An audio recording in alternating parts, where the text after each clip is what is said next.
Property management. This is still our Alabama real estate test. This is our last session. So we've covered a lot of ground to get to here. Property management is something that it's like a minefield. You can walk through and sometimes everything's just great, but then sometimes you may step on an ADA issue or a fair housing issue or a mold issue, and you just say, oh no, what do I do now? Yeah. The worst kind of call we get is there's mold. And now what do? Well, after we do this little class, you all say, I know what to do now. And I know how to answer the questions for the test. So test. Here's our learning objectives for property management. We want to understand how lease contracts work, and we're going to review contracts themselves, what has to be in it. We're going to talk more about trust fund accounting, because if y'all get money, you can't just put it in your pocket and say, well, I'll get it to the broker later on after I go to Biloxi. I'll have twice the money in my pocket. We got some ADA compliance that is new on the test. It's not a whole lot there, but we're going to cover it. And why do tenants leave? Just why do y'all think they leave? Haven't paid their rent. Well, that's why we make them leave. Not satisfied with what's going on wherever they live in, like maintenance. Maintenance, there it is. That's the number one reason tenants leave, is maintenance issues. You won't fix it. Yeah. And you back to what you said, don't pay the rent.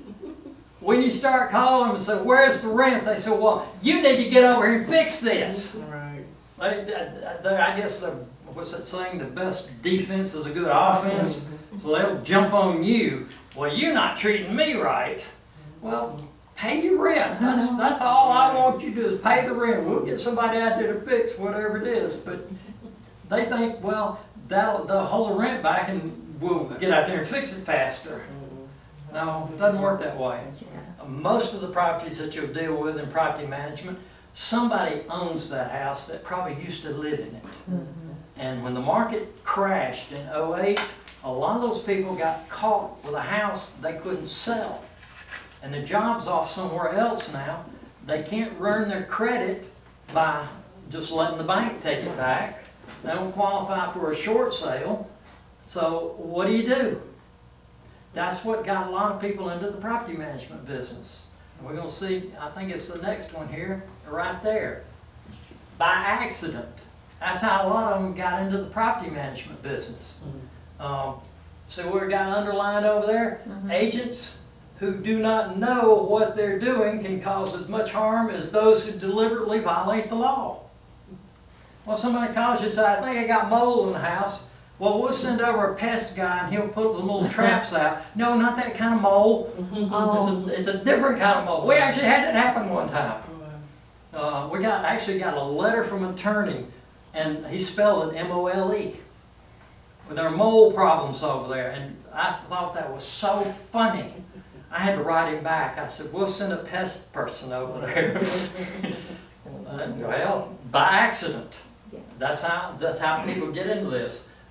When we got into the business, an agent called us because we'd sent out a letter that said we're doing property management, and they said, I've got this house, I've had it on the market for a year and I can't sell it.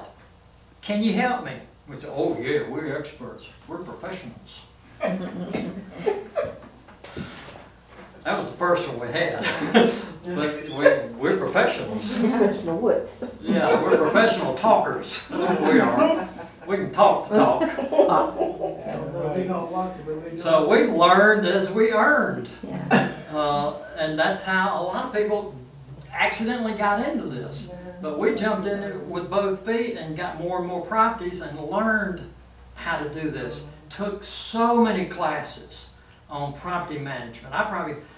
That first year, I bet I took 10 classes on property management just so I'd know about the minefields and what to look for as I'm walking down through here.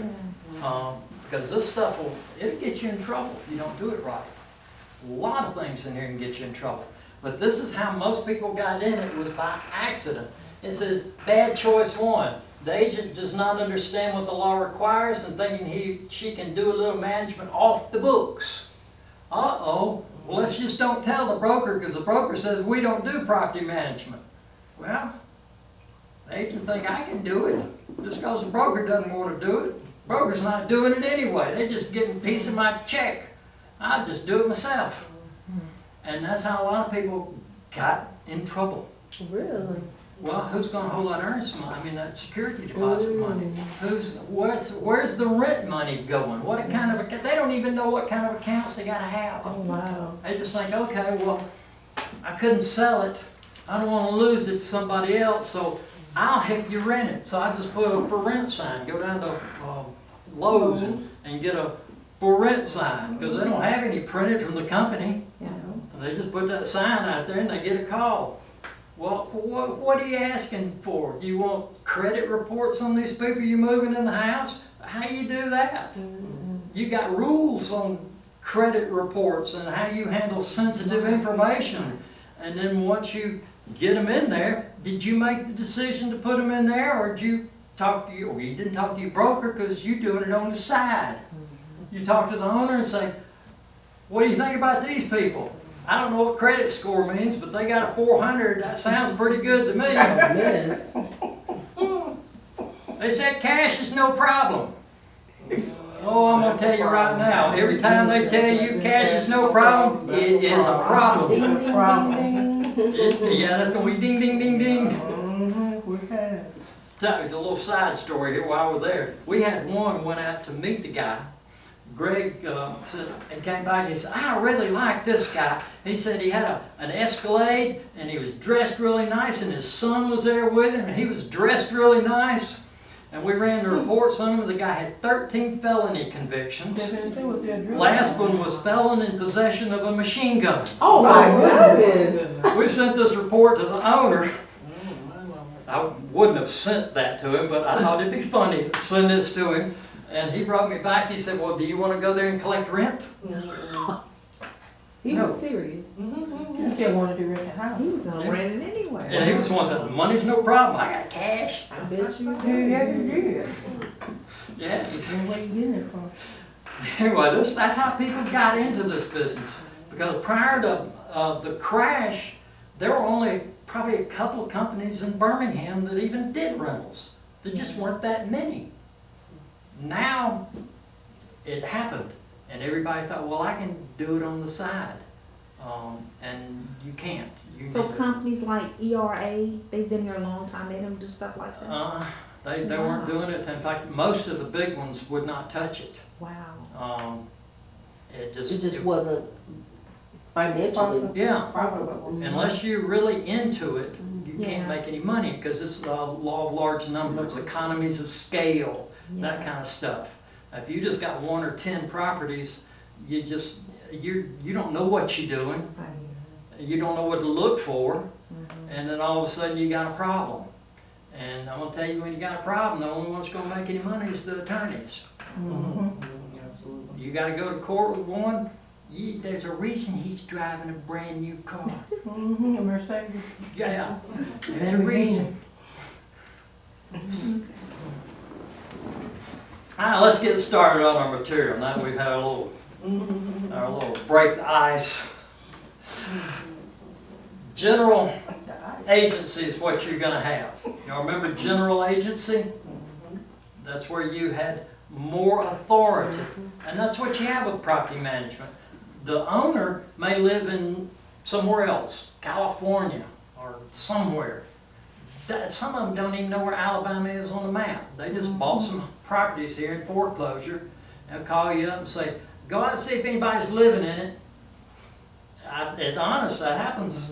And you start managing these properties for people in other places. Well, they don't know if the grass needs cutting. They don't know what kind of maintenance needs to be done, because they're not here.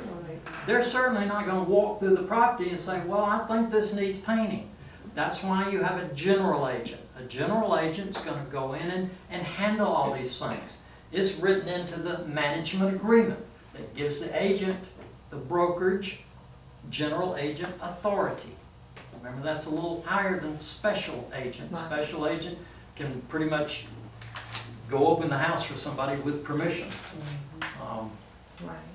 So we have our agency duties with a owner, property management. Remember our hard questions? What are the hard questions? Honesty, accountability, Reasonable repair. Yeah. disclosure, Disclosure. and. Questions? You salute your Confidentiality. Mhm. Yeah, answer their questions truthfully, honestly, half-truths, whole lie. Mhm. We had a couple of those hanging on there about if you have a personal interest in the property, you must disclose it. Disclose. Same thing here. And you must submit all written offers timely manner. Then we move to agency duties. That's where we salute the colonel. And that's what? Confidentiality, obedience and loyalty. Loyalty. That's what you've got with your property owners. They don't know what's going on. They're dependent on you to say, all right, here's what it's worth. This is the maximum we think we can get in rent. Well, if you were not real scrupulous, you just might say, okay, I know it's worth $1,000 a month, but if I put it on the market for $800, it'll rent really fast. And I don't have to do as much work. I want to show it as many times. That's not agent duties. That's the kind of duties you'd be standing in front of the real estate commission explaining. Well, why did you rent this for 20% below market value? Somebody would actually call you out on that? Well, I think I showed y'all that thing, that there's like 1,200 complaints every month from other agents. And about half that many from the public. So if you do something wrong in this business, somebody's gonna tell on you. They're gonna tell whoever they can tell. If they think you're doing that owner wrong, they may even call the owner. We got rules about what's called crossing a sign. You can't call the owner and say, hey, I can do a better job of managing it. But if they can get you fired, report you to the real estate commission, maybe they can slide in there and get that property. But even if the owner says, okay, well, put it on the market for what you think you're ready for. Well, it's my responsibility as a property manager, general agent, to maximize their potential rent, Okay. income, protect the property, Okay. increase their value. If the house has got rotted soffits and yeah, you got rot around the windows, well, it's up to the property manager to at least go out and look at this house every now and then and say, hey, we need to do something about this because the water's now getting inside the wall and going down. Now it's going to rot the inside of the wall and the house is going to fall down just because I'm not paying attention. Right. Our company actually has a home inspector that goes around and looks for these kind of things. He checks the life safety measures too, we're going to talk about later. But you've got a higher level of responsibility as a property manager than just a listing agent or a selling agent. Okay, our agreement, property management agreement, you know, one of the first things they're going to want to know is what you charge. Yeah. Just like when you go to sell a house, well, what you going to charge? What's the going rate? And what we're going to say about that going rate? There is no going rate. Our company charges this much for these services. Same way here. You've got to establish your value before you start talking numbers. Here's what we're going to do. We have an inspector. We have this. We do that. Then we come back around and here's what we charge. Nobody works for free. Here are the elements that are in a property management agreement. We've done contracts already, and you can see these are the things that's going to be expressed in a contract. It's going to be about a specific piece of property, and our job is to enhance owner value, which I said increase their value. My mind just does that. Increase the profit. Maximize their investment. we gotta market the property, we gotta take applications in. You don't just take applications in, you gotta do something with them once you've got them. There's a cost for that. What our company has done is we have been using the same people forever, and he's just gotten into the, I guess, electronic age, kind of like a lot of people. And now you can go to his site, and we link him through our site, a little link you click, and he just goes to our credit person's site. They fill it out, they pay for it, and then we get an email saying so-and-so's made an application. And then they'll run all the numbers and they'll send us a report. Here's what we found. And we've got parameters that we don't want to take anybody under a certain credit score or certain ratios on their income. As far as criminal stuff, that's kind of up in the air. Some things you say, well, you murdered somebody, but it was self-defense. What do? You say, no, I don't want you because you killed somebody. Well, yeah, it's true. We've actually got one just like that. And we had the guy come in here and we talked to him. Ran him through the metal detector before he came in. Right. But you make, every decision is based on the information you've got. We've done our fresh corn. None of that is ever going to enter in your decision. You've got credit issues here. And credit is under its own little rules. Treat everyone fair, consistent. Everyone. You can't say, well, I don't like you because of the way you're dressed. Well, really, why? Why don't you like me? Well, you can't make personal decisions in this business. In fact, I would rather not meet any of the people to know any of the fresh corn issues. I just want to see the credit number, I want to see the income, and I want to see what your criminal is. And most people don't have any criminal. Right. It's only like 10%, I guess, that actually have some kind of criminal issue. And most of those you decide. And whose decision is this going to be? The homeowner. The owner. Because we'll send them the summary. They don't get any kind of information like social or names or anything like that. They just get the facts. And then they make their decision, just like the guy on the machine gun. He was throwing that decision back to me. You want to go collect rent there? You go for him. No. Then when it falls apart, you got somebody to You blame. did it. Yeah. Yeah, you told me. It's going to be up to the property manager to negotiate terms and price. You'd be surprised how few people want to negotiate. When you tell them, well, it's $800 a month, they say, okay. I thought you could negotiate. Right, there you go. Most people don't know. Everything's negotiable. I wish I would've known. Everything's negotiable. When y'all get the post license, we actually do a whole night on negotiating. So yeah, most people, yeah, 800, that's fine. I can pay that. What do we do? And then we gotta get the most rent. conventional housing is usually not room for negotiating, because then you open yourself up to biases. Well, Yeah. why did you charge this person $750 versus this person $800 kind of? Well, some of them, the owners tell us, here it is. And we have to do that. But if it's been on the market maybe 3 or 4 weeks, well, this number is not the right number. People are not calling because they looked at the pictures and said, no, that house should be rented down here.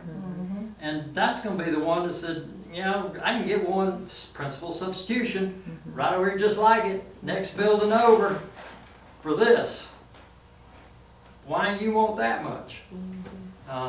But we're going to talk about rent increases later too.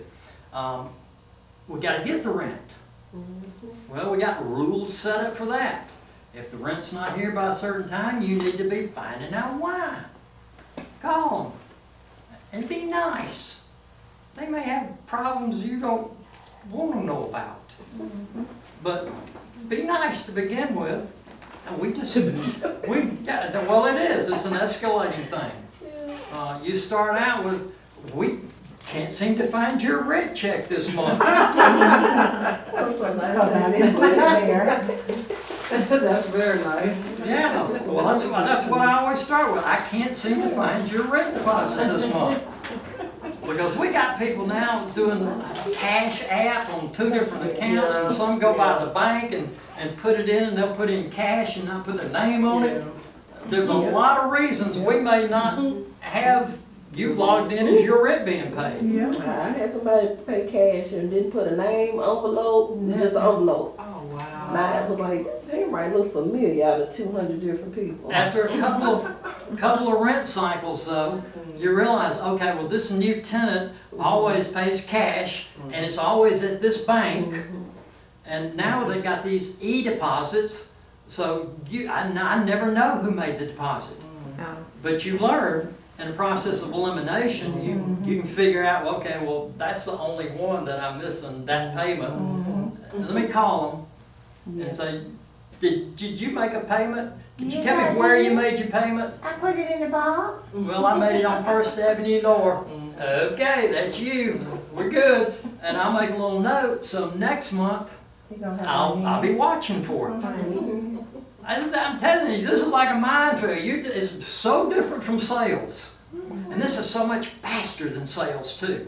You put a house on the market, if it's a nice property, the rent price is right, it's gone in the first week every time. And it's all gonna be priced normally. If you got the price right, they're moving in. Because there's not a whole lot to choose from. That's true. We get into repairs. All right, they will call you and text you at 2 o'clock in the morning. We've had it happen. There's somebody in the attic. Why are you calling me? Can you come by? Turns out there's a raccoon in the attic. Well, we're not going over at 2 o'clock in the morning. In fact, I didn't even know the text till the next day. But then we find out, okay, well, there's probably no one in your attic. It's probably an animal. And we've got pest people that you can send over, and they'll put a little trap up there, catch it, and take it off somewhere. All these things you learn the hard way, most of them.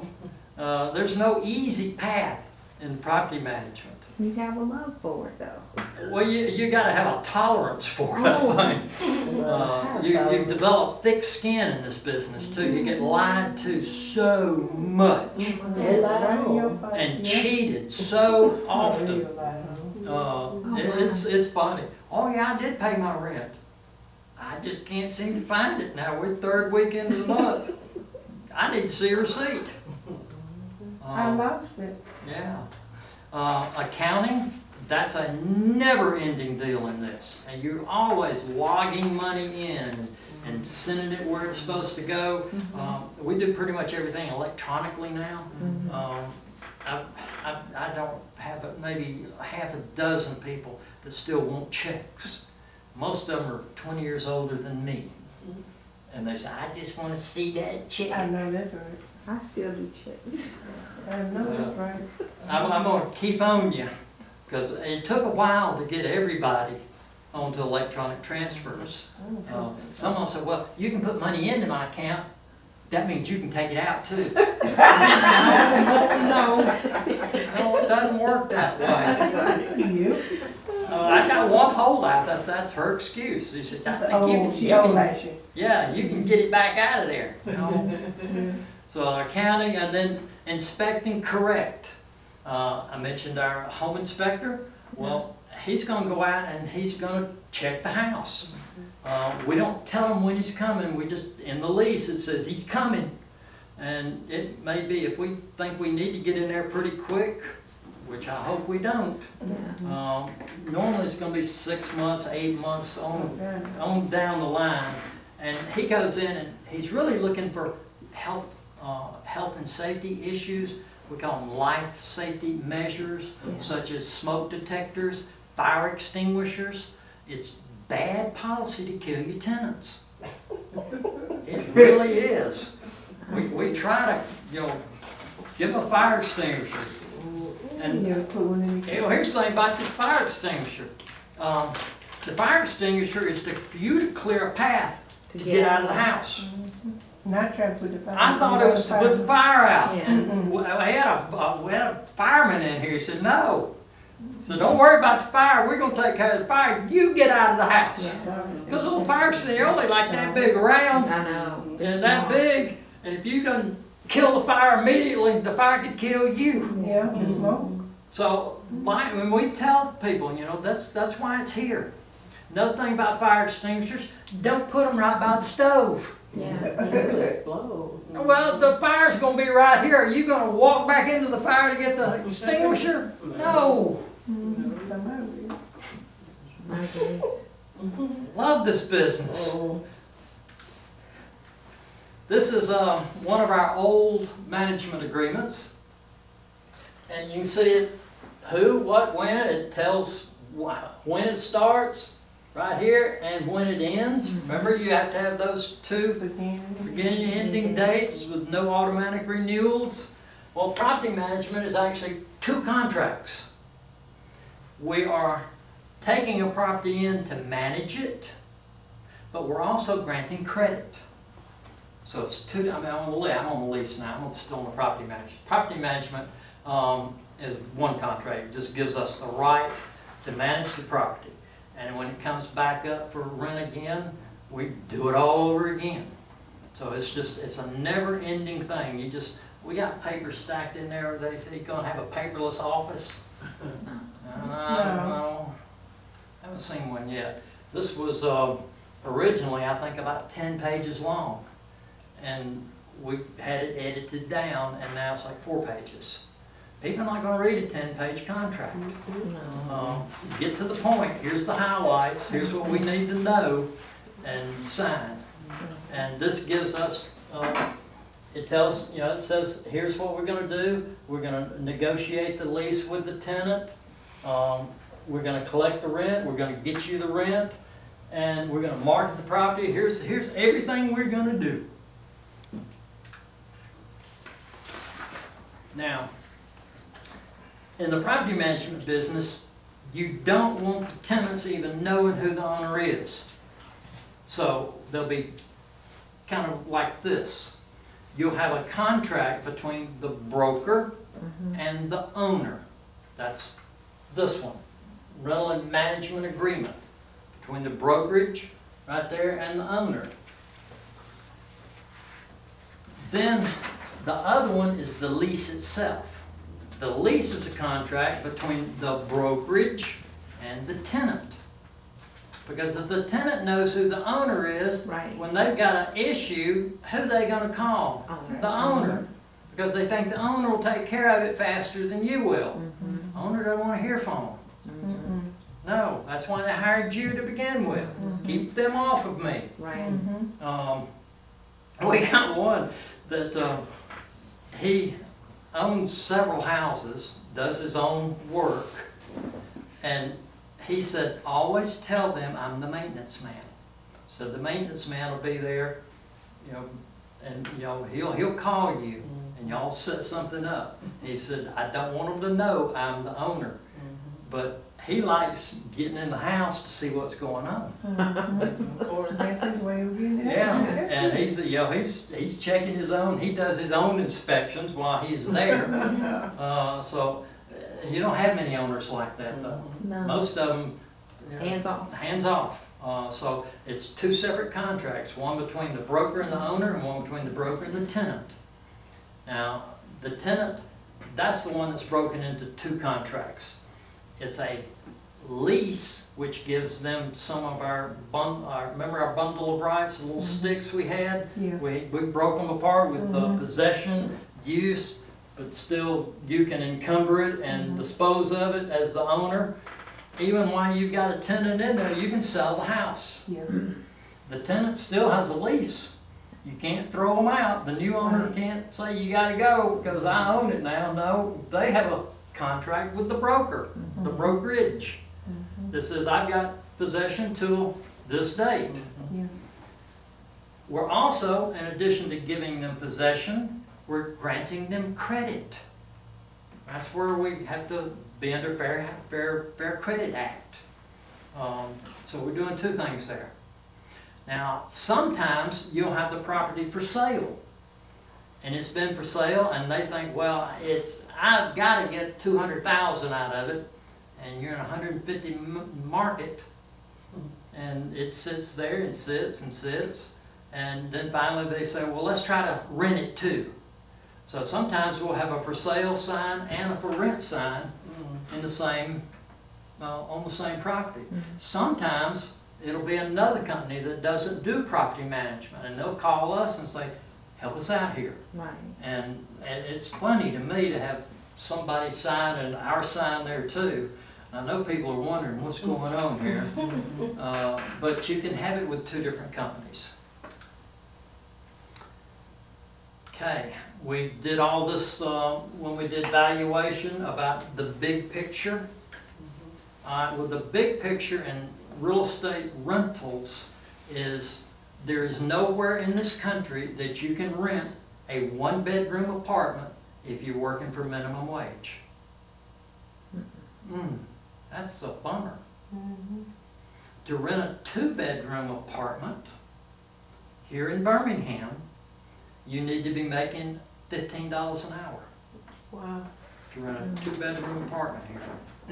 So the market's here, but it's local. You can rent a two-bedroom in some parts of town for $500, where in another part of town it may be $1,000. They've just built some new ones down by Highland Golf Course. A one-bedroom is $1,000 a month. And I'm thinking, ouch, that's too much. One bedroom? One bedroom, $1,000 a month. Location. But Island Trustful too. yes, it's all local. The big picture matters, Right. but it all boils down to local neighborhoods. Here's what we can get here or here or here. And back up one more, what do you think that's going to be based on? Property value, Oh, maybe income on the. income. Now, What is what gonna be based on? the price of the house, Is Could the be area, the area. The area. school zone. Oh, yeah. Oh, yeah. Yeah. I forgot. School zone is going to be the determining factor on why they want to be there. And why they want to be there is they want their kids in this school system, and that bids the prices up. That makes sense. Yeah, that's, we have a rush in the summer. Everybody's got to get a lease to get the children in the school system they want to in.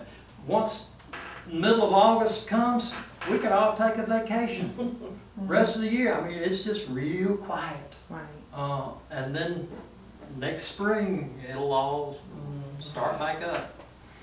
All right, supply and demand, got that. Talking about rents rising quickly. You don't want to price yourself out. Let's just say everything around here is renting for $1,000 a month, and you price yours at $1,100. Supply and demand will actually force somebody to rent that one. But the day they're moving in, what do you think they're doing? Shopping around. They're shopping for something else. So supply and demand's your friend, and you can raise prices, but don't get ahead of the curve. You want to be at or a little below, because if you're just a little below, you think they're going to be looking? No, they're going to just stay right here until you raise the rent to the point they won't move away. Now you can make little changes in your rent. Like if it's a $1,000 a month property and they've been in there a year, well, we know that prices are going up on real estate right now. Year over year was 4.5%. So that means prices have gone up about 4.5%. So if you went from $1,000 to $1,025, are they going to move? Can they get a truck and haul their stuff off, and they got to put another deposit down somewhere else and pay the first rent, maybe the last month, and we're not giving the security deposit back here until they're gone and we've checked the property. So once they get in, Some of them will stay there for years and years and years, Yeah. but you don't get greedy. Mhm. You can ease it up. And you're gonna, tell them, your property taxes went up this year. My insurance went up this year. It's costing more. The property manager, he wanted more money. No, never the case. Good pimp. But costs do go up, and they understand that. But just don't get greedy. Yeah. You can raise it a little bit. I think it was Oregon, in August of this year, passed a law for the whole state that rents can only increase 7% a year plus inflation rate. Well, inflation, what now is what, 2, 3, say it's 3%. And they can raise it 7 plus, they can raise their rents 10% a year in Oregon. I don't know, I think rents are pretty high up there anyway. Same like California, they're probably a 1-bedroom there, maybe 1,500, 2,000 a month. Well, if I'm paying that much and you can raise it, now the law says you can raise it 10% a year, ouch. That's just bad on those folks. It hurts. Now, raising rents, you mentioned commercial properties earlier. Commercial properties will have what's called a graduated rent.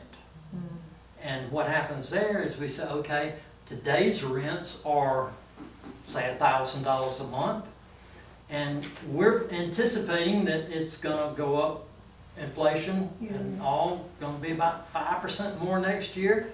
So they're kind of projecting out about 5 years, and they say, okay, you can, your first 2 years you can be here at 1,000, and then year 3 it may be 1,050. Year 4, 1,075.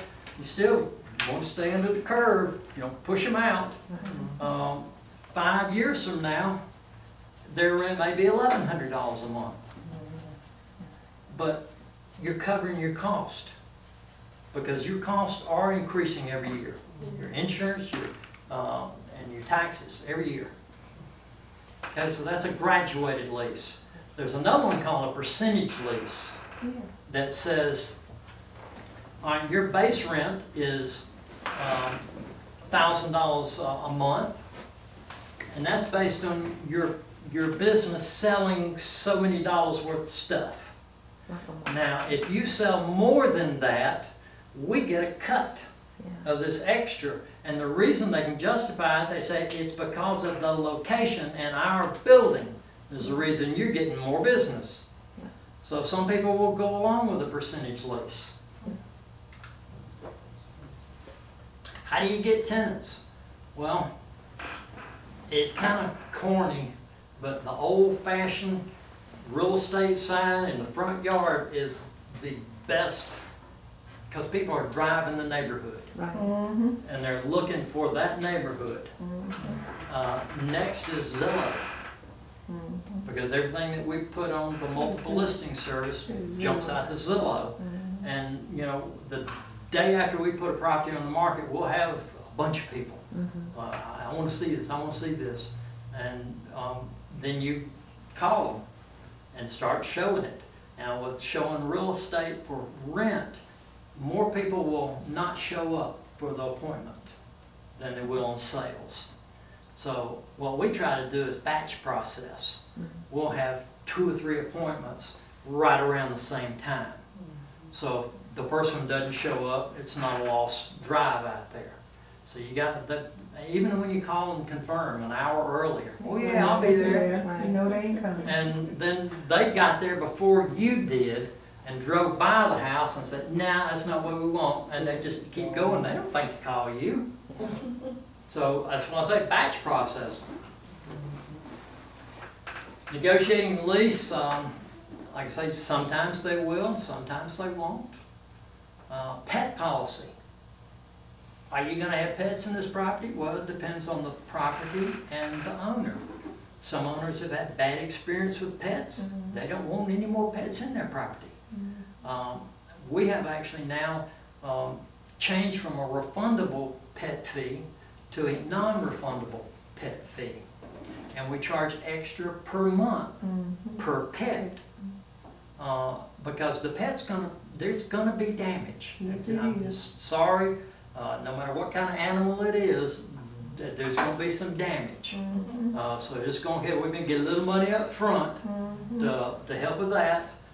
Probably to clean the carpet. So they're gonna be clean? Yeah, gonna need to clean it, and then we're gonna get a little extra each month. Cause they're gonna be can and chewing. There's just stuff happening. Well, I was hearing that the owner has to make sure, in their insurance policy about pets. Some, Because- like dangerous animals. Yeah. Rottweilers, Oh, man, Dobermans, and I stuff don't even like want that. that dog. Here's a true story here. We had, our maintenance guy went out to check on a house that had water issues in the basement. No, Lord. And he had, his people had gone and done the waterproofing all the way around, and he went over to check on their work. And we walked in the basement, he flipped the light on, and he heard a splash. A splash. The dog jumping in the water? No, he'd heard a splash, and I thought the next thing out of his mouth was gonna be the wall had fallen in and there was water everywhere. But they said, no, he said, they've got an alligator. An alligator? An alligator. A real alligator? It had a little kiddie pool, and there was a 3-foot alligator in the kiddie pool. An alligator? And I can't, when he told me that, I said, let me pull their lease, look at A it. minute. They didn't have a pet agreement with us. And I thought, well, they don't even have a pet agreement. And so we thought, alligator, that's not even covered under our pets. It ain't Well, I had to no write pet. another clause in the pet agreement saying any exotic animals or dangerous animals Yeah. must be approved on a case by case. And that's gonna cover, because some of the Rottweilers, Yeah, some iguanas, even all that stuff. Dobermans I can don't be like bad. that. You go out in your yard One of and these an big iguana ones. sitting there. Looking Yeah. at you. Oh, no. I'm telling y'all, this is an interesting business to be in. It's a scary business now. It can be scary. Yeah.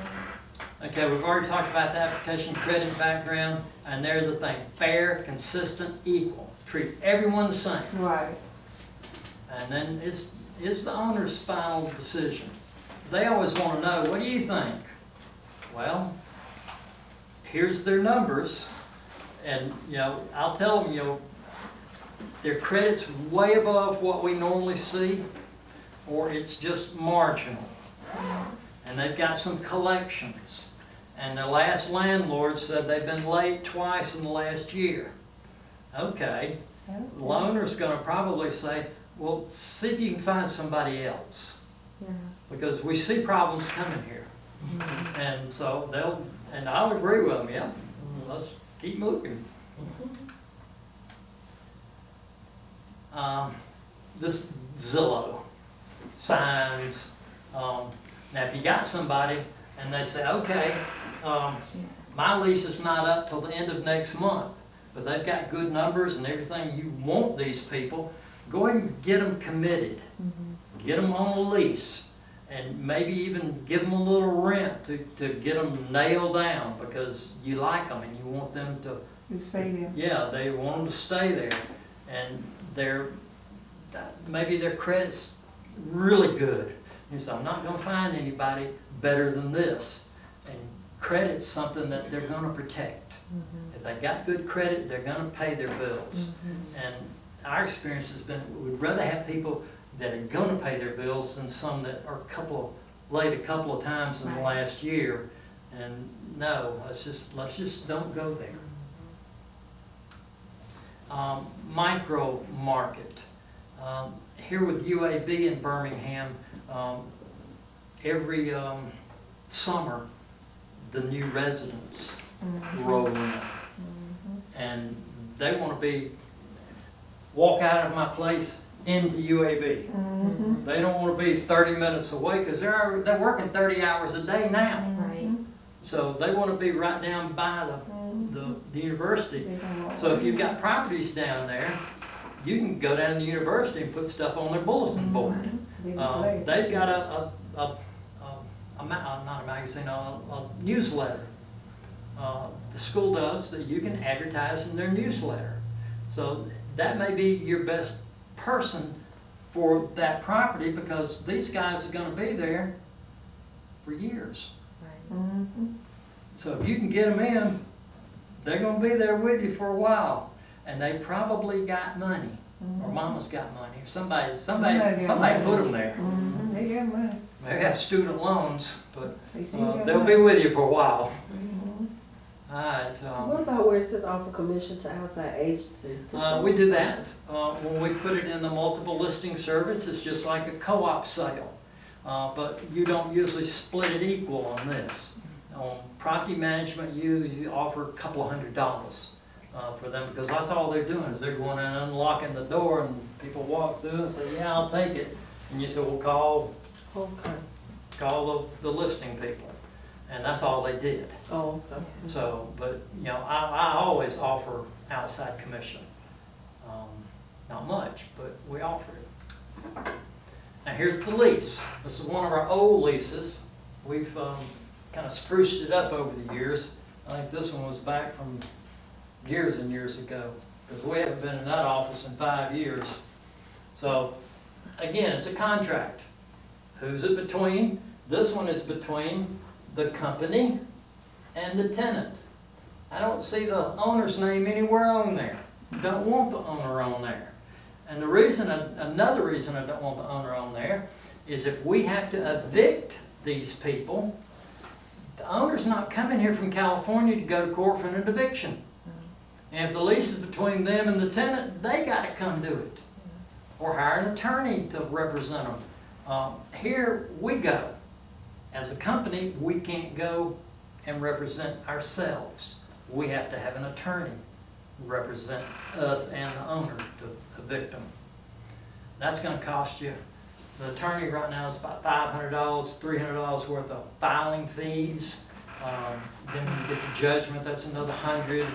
And then you got to get the sheriff to come out. That's another $300 or $400 for them to put them out. You got to have a locksmith there. There's easier ways to get people out than taking them to eviction. Do you have to have an attorney, or could you do it without it? As a property management company, Oh, no. property management, no. The owner, if they were just leasing it to somebody, they can go on their own Okay. with just the filing fee. But the attorney, here's the thing with evictions. These attorneys are there all the time. They know the judges, they play golf with the judges. Mhm. You're better off spending that $500 and have him standing there beside That's you right. when they say, what you need from me today? Okay, we talked about it as 2 contracts, transfer of possession. That's some of the sticks, some of them the owner's keeping, Yeah. but the owner has reversionary rights. Have we talked about reversionary rights? Reversionary rights is when it comes, we talked about it in life estates, or should have. I don't remember that. In a life estate, a lease is kind of like a life estate based on a calendar's life. You're looking at me, no, yes. A lease is either going to be a month to month Yeah. or a year. Those are time periods. Those are time periods. So it's kind of like a life estate. So when it is over, the possession and all the rights that you handed off to somebody else will revert back to the owner. That's reversionary interest. Works in a lease and in a life estate. The other one is remainder man in the life estate.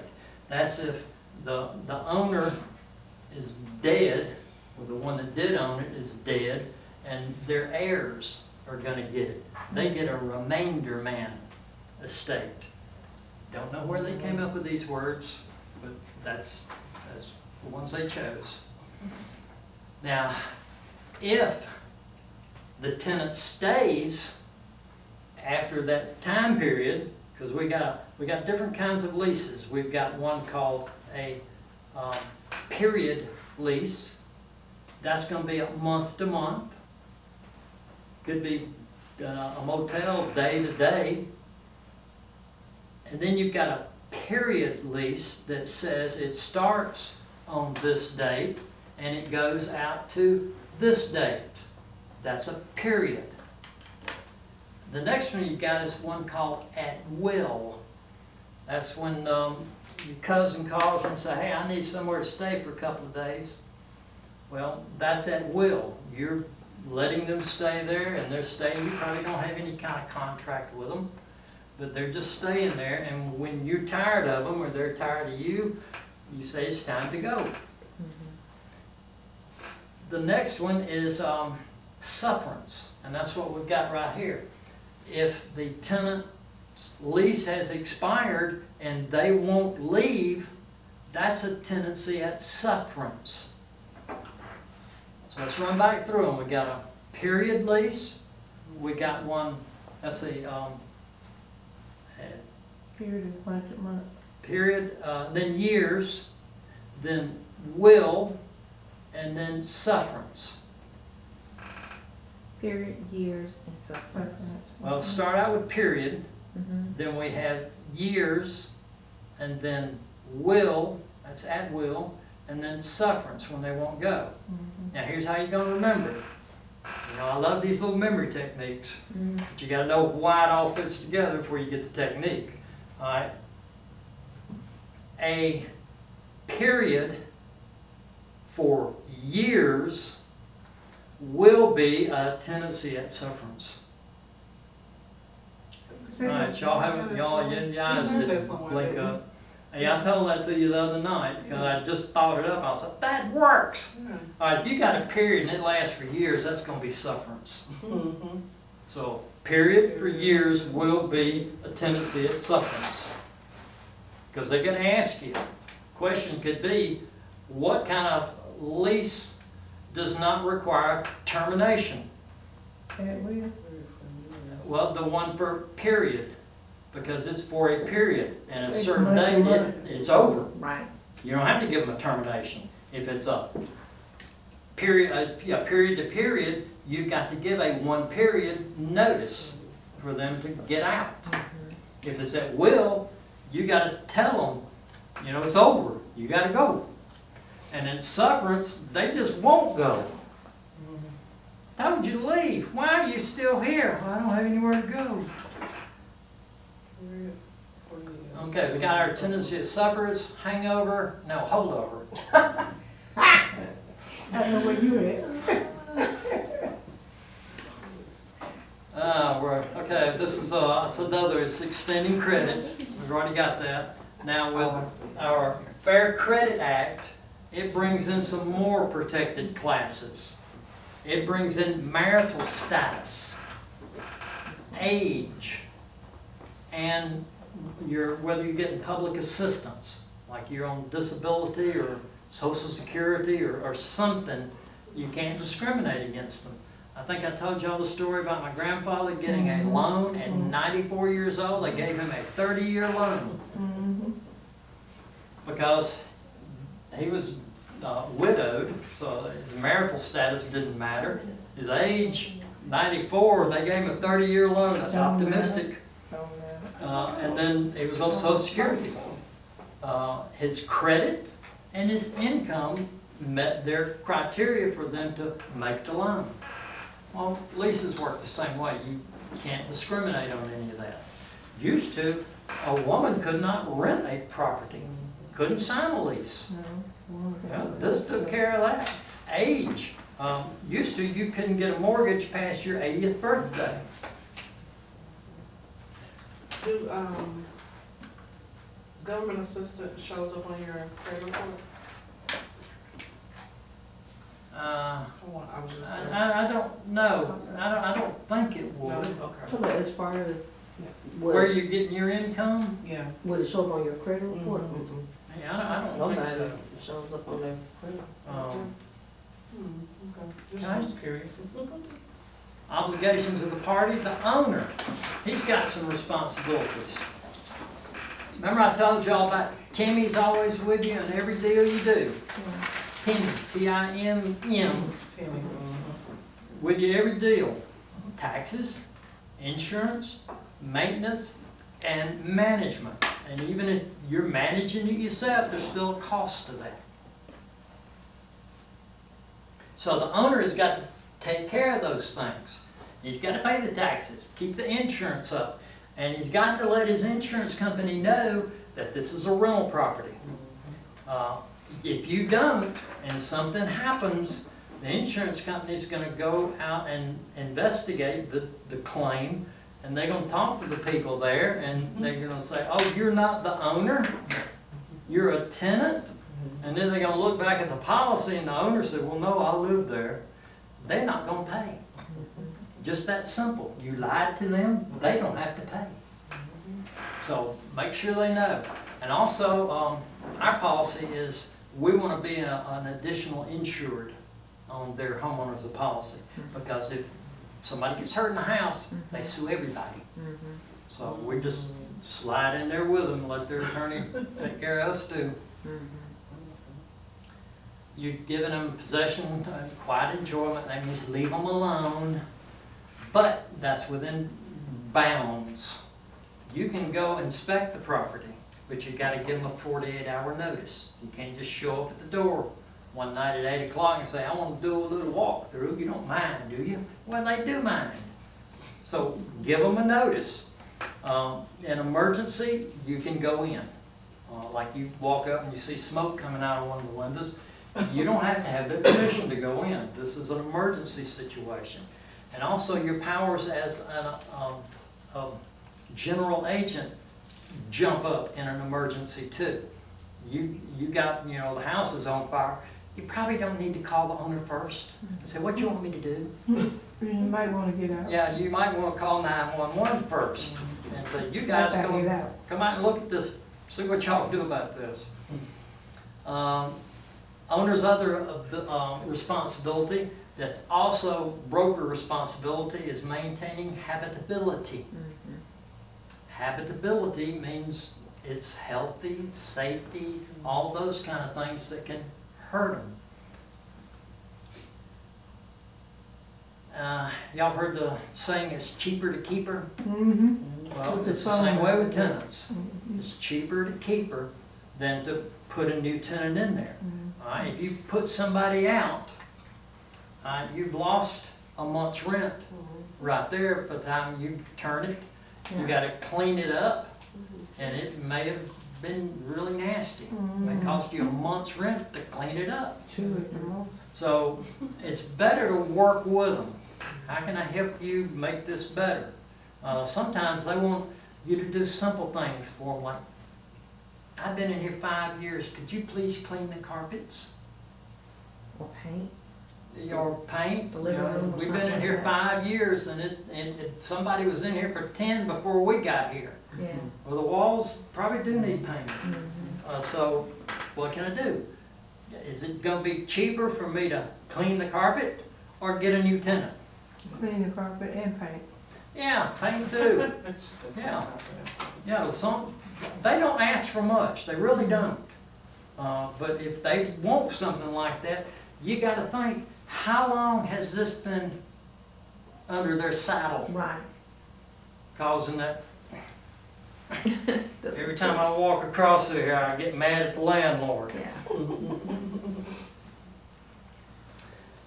Due diligence, we've talked about that. Well, the property manager has due diligence to take care of the property, inspect it, make sure things are okay.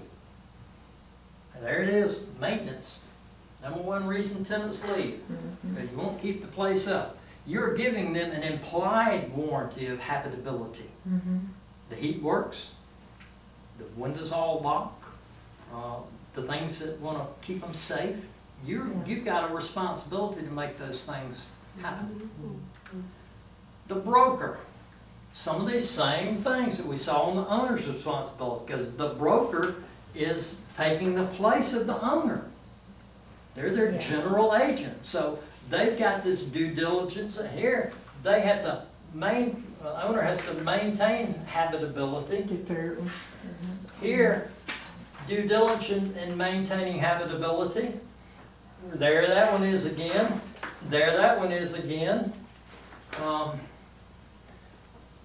Maximize owner wealth.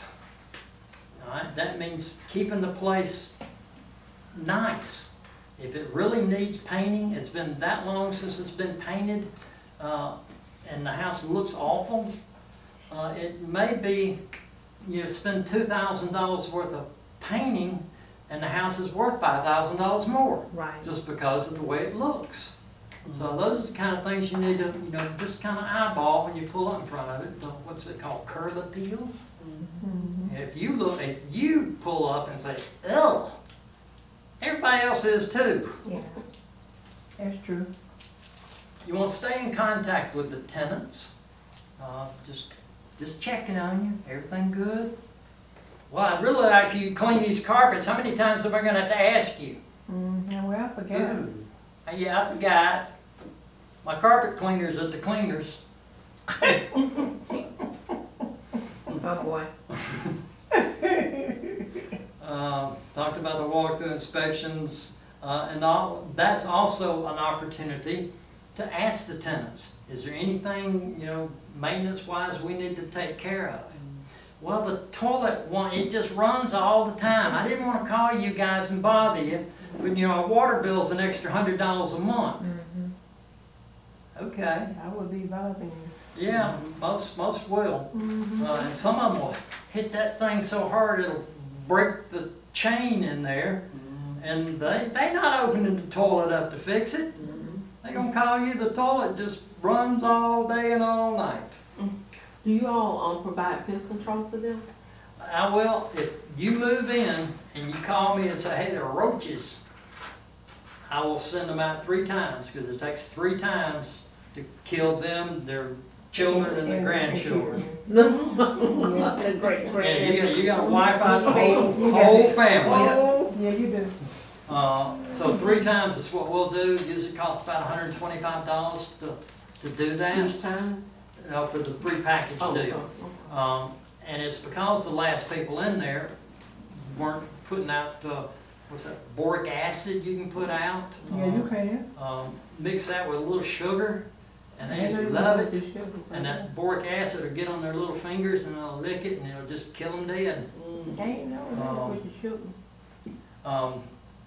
But they're responsible for doing pest control, but some of them don't. yeah. But if you move in and you tell me, we'll take care of it. But then they're on you. For the rest of the lease, you can use these same people. They'd love for you to have a monthly service with them. And that'll be probably $35 or so, but if you don't like roaches, Yeah. I don't like what less than you like the $35, spend it. Well, you keep saying paint. Would they have to put in a contract if they paint themselves, or just paint and just get? Tenants don't do anything. You don't want tenants painting. We're gonna get to one of those in a minute. Oh, okay. So I ain't gonna keep begging you to come paint my house. No, well, when you moved in, it's in good condition. That was 30 years ago. Well, if you've been in there 30 years, we probably You're supposed to painted buy it. them then over. Yeah. Yeah, we love you. Yeah. You do whatever you want. Yeah. We haven't lost it, because when you turn a property, it's gonna cost you a couple of months' rent, Yeah. and that could have painted it. Yeah. Okay, the broker, their job is to enforce the lease. That's our main job, enforce the lease, make sure we're getting the money, and correct as needed. Sometimes you gotta send them some notices about the refrigerator on the front porch. Not allowed, not allowed. I say, we'll get notices from homeowners association about the wrong color bark in the flower bed, or the wrong kind of. Anything. And it just amazes me. But we'll get the notice, and then we've got to contact the tenant and say, you have got to get your garbage can off the street the same day the trash man picks it up. You can't leave it out there. That's common courtesy. Yeah, well, it should be, but some people, I can't stand that. what's that saying, Mark Twain said, common sense is not that common. Yeah, well, that's true. The tenant, you say they don't have as many things they've got to do. Follow the lease rules, which means pay your rent on time. That's one of the first things we address in the lease. Here's how you pay us, here's when you pay us, and Here's where you pay us. we got 15 different ways for you to pay us. And if there's a problem, like there's a water leak, let us know. Because if we don't know, the water's gonna cause a lot of trouble. Water's a bad, bad thing in a house. I mean, it causes mold, causes rot. It'll bring the other little critters around and drink the water. Change the HVAC filters. Oh, that's not the broker's, thing? No, we don't do that. Okay. Now, the guy I was talking about earlier likes to do his own, well, Yeah. he does. Okay. He changes them.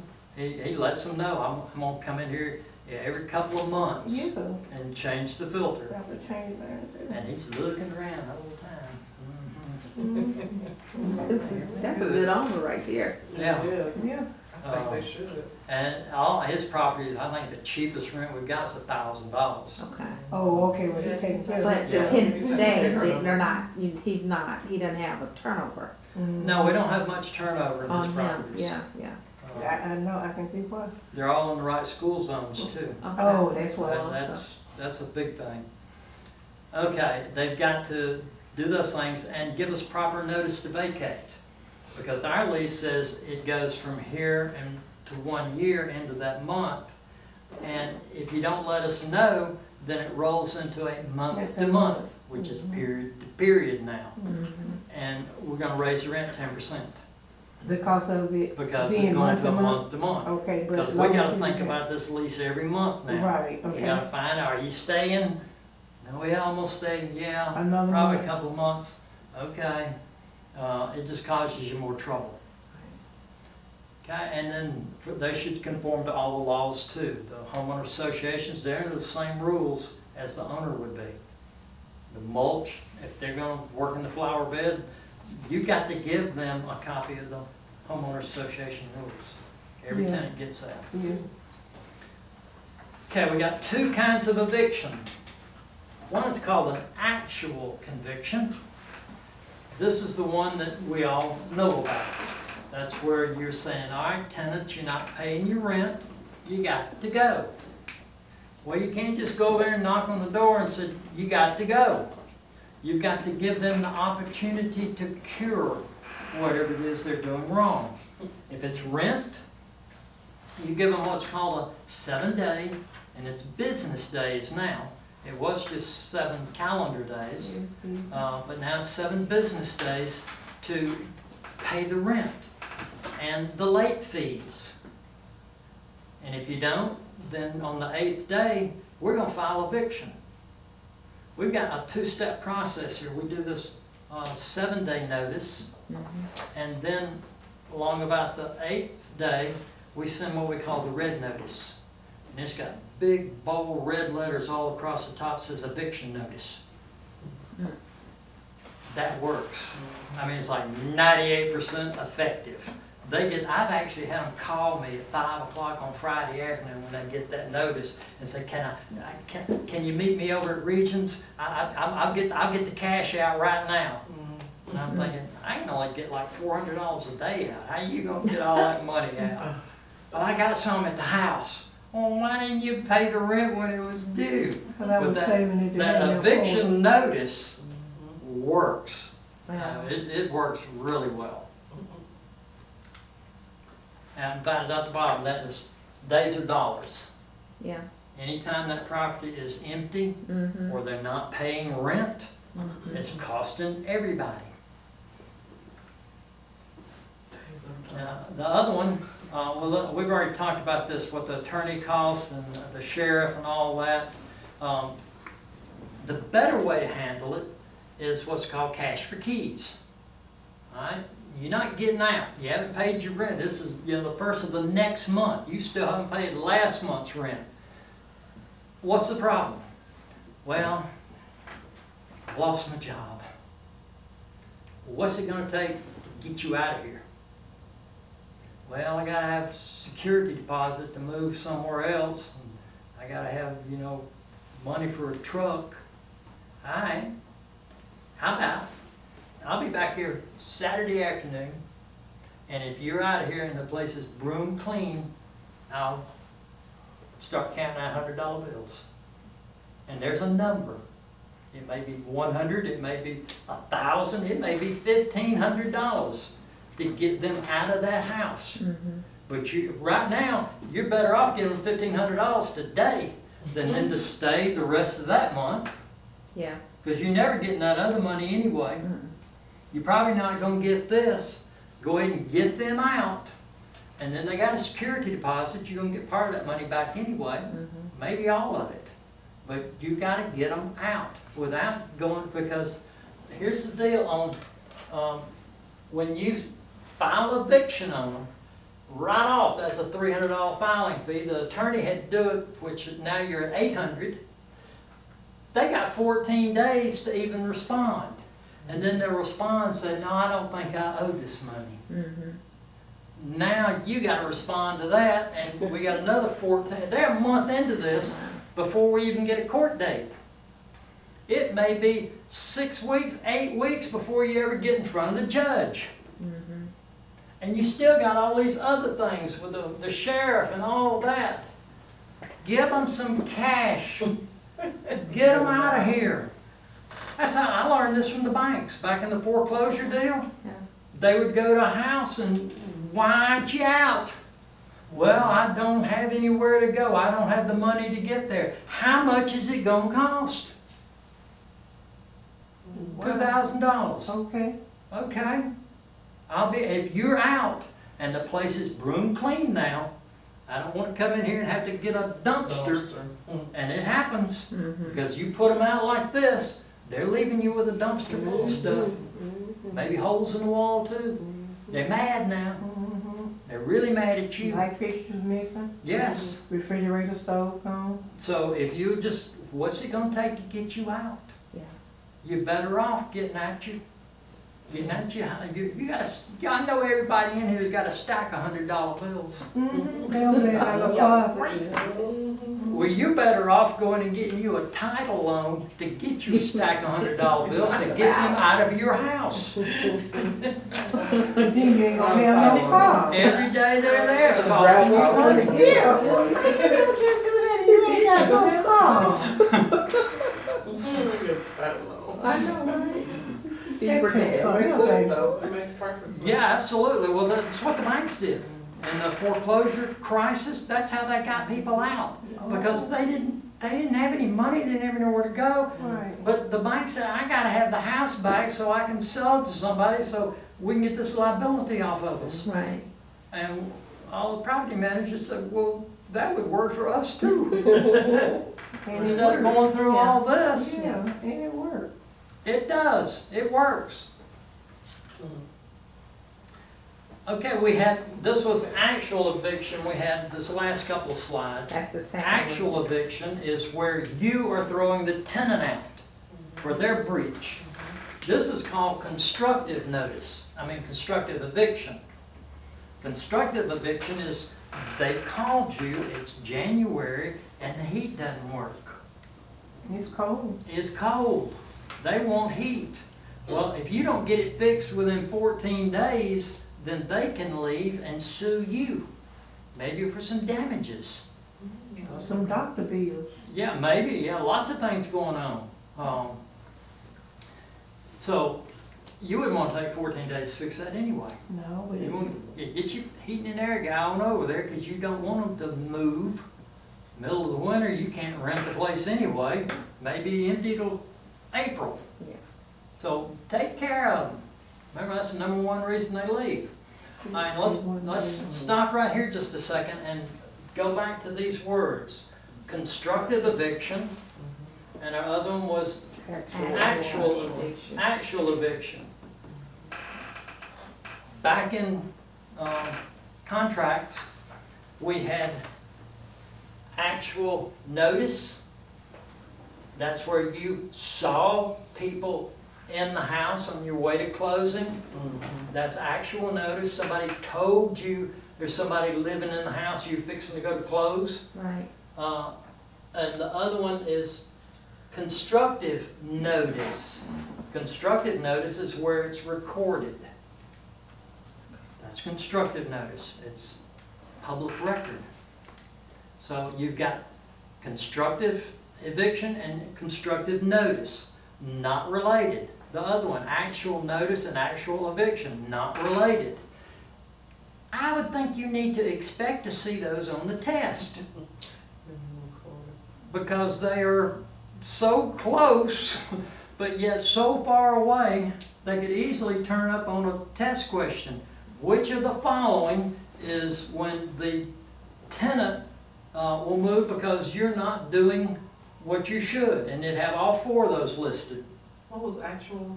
Actual notice. You've got actual notice, that's where you saw something with your own eyes, or you were told. The example I use is you're on your way to closing, and you need to go through the house and do a walkthrough, but make sure it's just like it was when you bought it, For people in it. and there are people in it. Now, you have actual notice that there's somebody in there. Yeah. So you can't close on something that somebody's Don't. already in. No. No sense in you going. No, you can go on to closing and tell the sellers that, who are those people in the house? I don't know.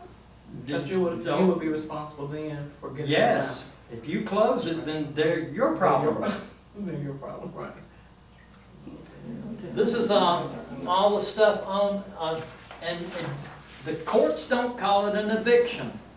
They call it an unlawful detainer. Unlawful detainer, that's what it is. Who can file it, how to do it, notice, there's certain things you've got to give notice. Like that's 7 business days, they gotta get that notice. Okay, that's pretty much all that. Alright, let's look at a couple of questions here and then we'll take a break. This is what the courts call it. Yeah, yeah, they don't, you They don't don't, say eviction. yeah, you don't say I'm filing an eviction, you say I'm filing an unlawful detainer. Alright, let's look at a couple of questions.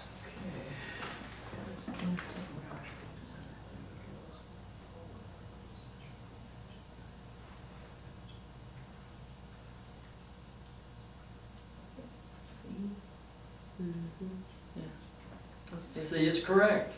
They're trying to trick you with A. They did. They did. They can trick you with A. And may not. We have general agent authority.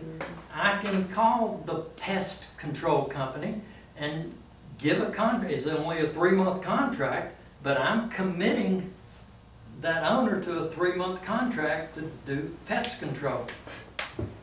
And if it doesn't get paid, the owner's probably the one that's gonna get sued.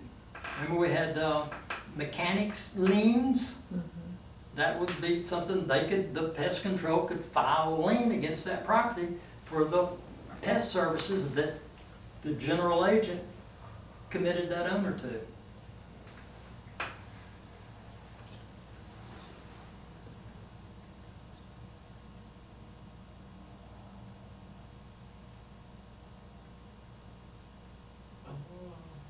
After they're installed, or whatever comes your property. We talked about trade fixtures, didn't we? Yeah. Well, they. We're talking about trade fixtures here. Mhm. Remember what the rule was about You have to take. Were they removed? they've got to be removed by the end of the lease and the damage has got to be repaired. Right. Right.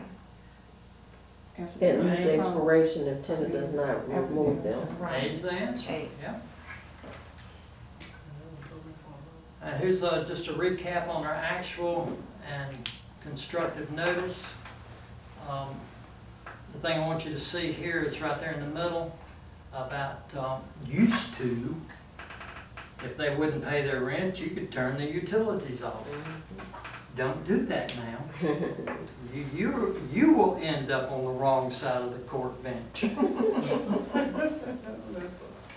I've heard stories about landlords showing up at the house and taking the front door off and saying, well, we gotta take it in for repairs. The front door. Yeah. No, you cannot do that. Can't do it. No, I've you heard can't. about them going up on the roof and dropping an apple. down Is it chimney? the little pipe where the smoke. The may smokes, come out. I mean, I Oh, where the little smoke Yeah. flag? What's that? Whoa. I To forgot stop it So that up? all of Yeah, the- it stops up something in the And then the house. stuff will come for the out like house. this? Yeah, it doesn't come out. Oh, don't be trying stuff like that. Yeah, Oh, my I heard goodness. him No, too. no, I've already told y'all how to get them out. Don't do Yeah, that. I was like, it's Cash. all like this, I'm like, That's what's calling my car title. I think that it's a time for us to take a break. Let's take our break. Okay. Alicia said, Back from break. Look at RECAD. We talked about RECAD in our agency session. Remember, that's something you've got to give them at first contact before any confidential information is exchanged to another. In property management, the Real Estate Commission decided that we don't have to do RECAD. RECAD, I don't know why they decided we didn't need to do it, but I'm glad they did. Now, even with the property owners, we don't have to do RECAD. Don't have to do it with the tenants. Now, how about other things like lead-based disclosure? We would have to do that with the tenant? Yeah, that one we still got to do. The only little pass we got was on RECAD. We don't have to do that. Other things like just got the lead-based paint, any health and safety issues that you know about in the house, you've got to disclose those to them as well. There- Material facts? Yeah, material facts, if you know a material fact, like every time it rains, the basement floods, isn't that something you'd want to know if you were moving in the house? You gonna store your stuff in the basement? Yeah, if it's, it doesn't mean that it's just important to you. right. They're the ones living there gonna have to deal with the water, and you know about it, let them know. They're also under the same rules, the homeowners associations, or if there are deed restrictions, covenants and restrictions, they need to know that too. You are required to give them those papers. Now you can pretty much say, okay, it's on the internet, here's the link to it. Because they're usually pretty thick booklets. On to money issues. Your responsibility with money as an agent, if you're a leasing agent, you're going to be getting money. Different kind of money than you would on a sales agent. You probably get a earnest money check made out to the brokerage for $500 or $1,000 or something.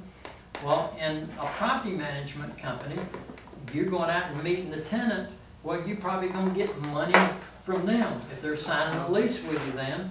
I like really to sign the lease at the property. So we can walk around the property and I can tell them anything I need to tell them about this house.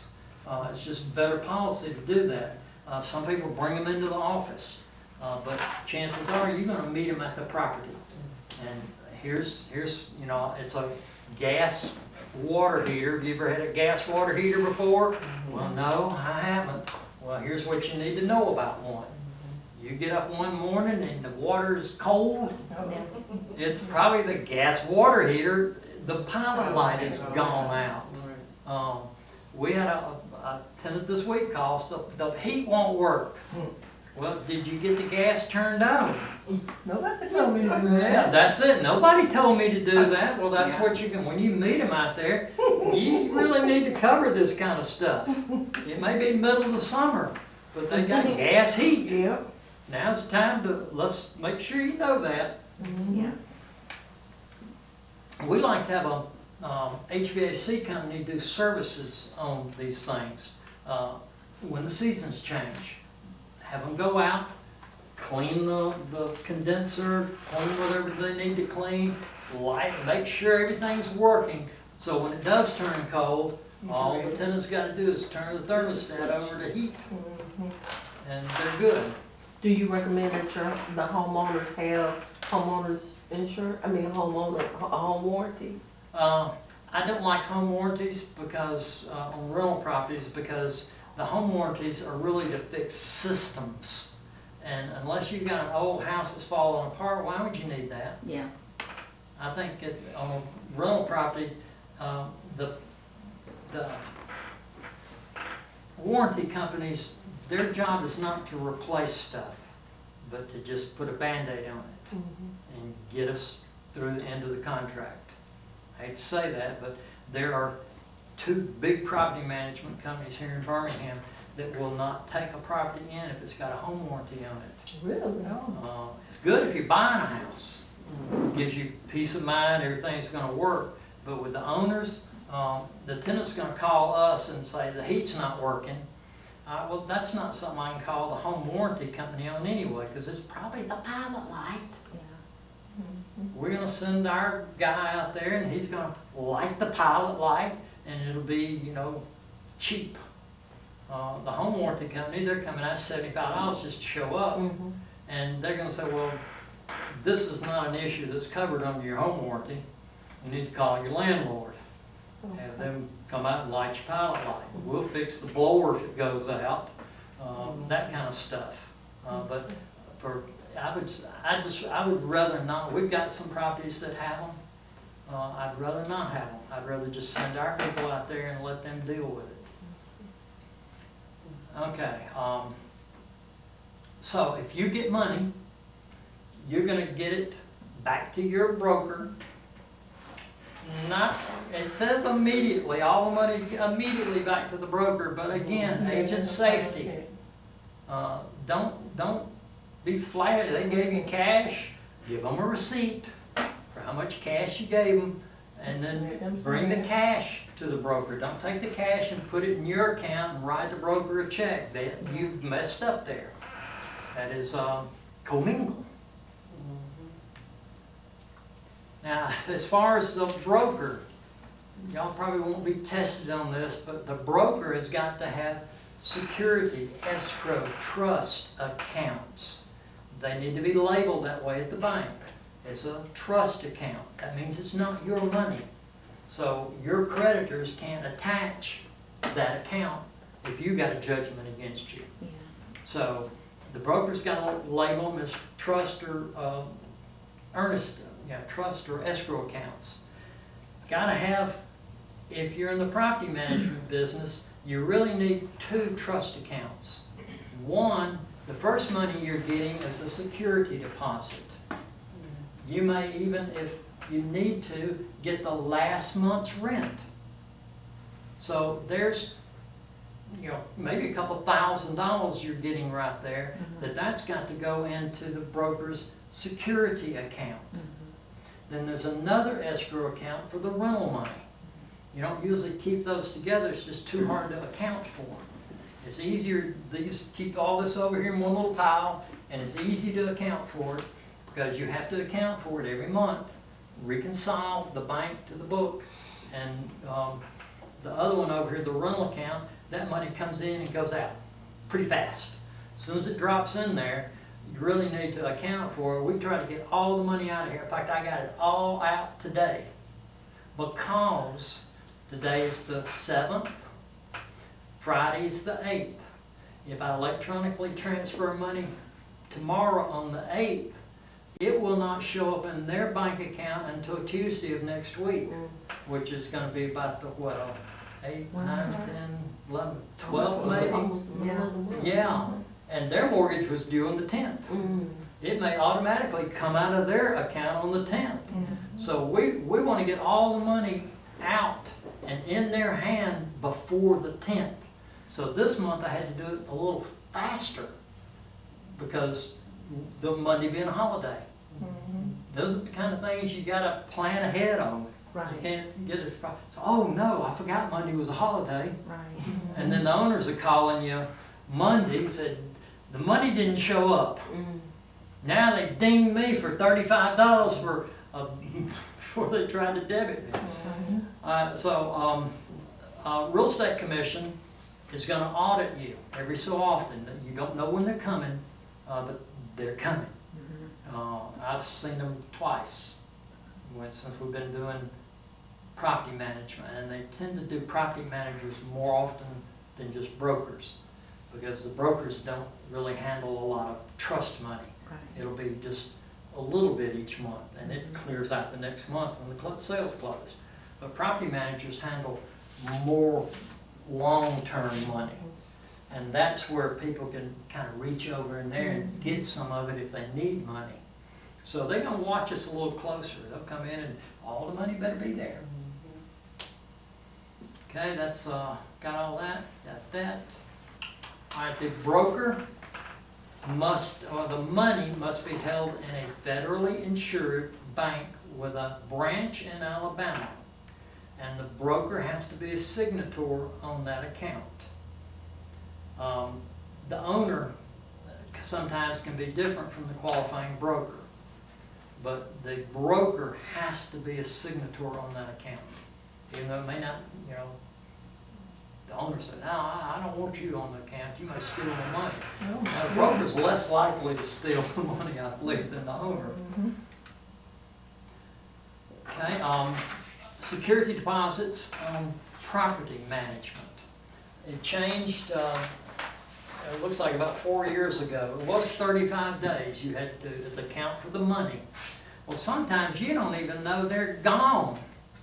They didn't pay the rent on the 5th, and then you try to call them, you email them, finally you send them a notice, and it's the 20th of the month before they're gone. Well, it was hard to get in there and assess the damage all in 35 days. So now we get 60. Here's our bad things with money. The yellow, commingle and conversion. Commingle means you place this earnest money that should have been in an earnest, or escrow account. You put it in your operating account. That's commingle. It's just mingling around with your money right now. They say, ooh, you $100 bill. I like you. No, you can't put it in your operating account. You got to put it over here where it belongs. Now, you put it in your operating account by mistake. I'm just so sorry. I didn't mean to put it in there. And what my rent's due first of the month.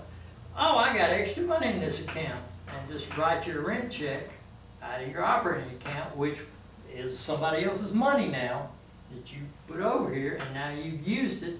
That's conversion. Don't do that. That'll get you a license of commingling. You may get a fine for it because it could have been an accident.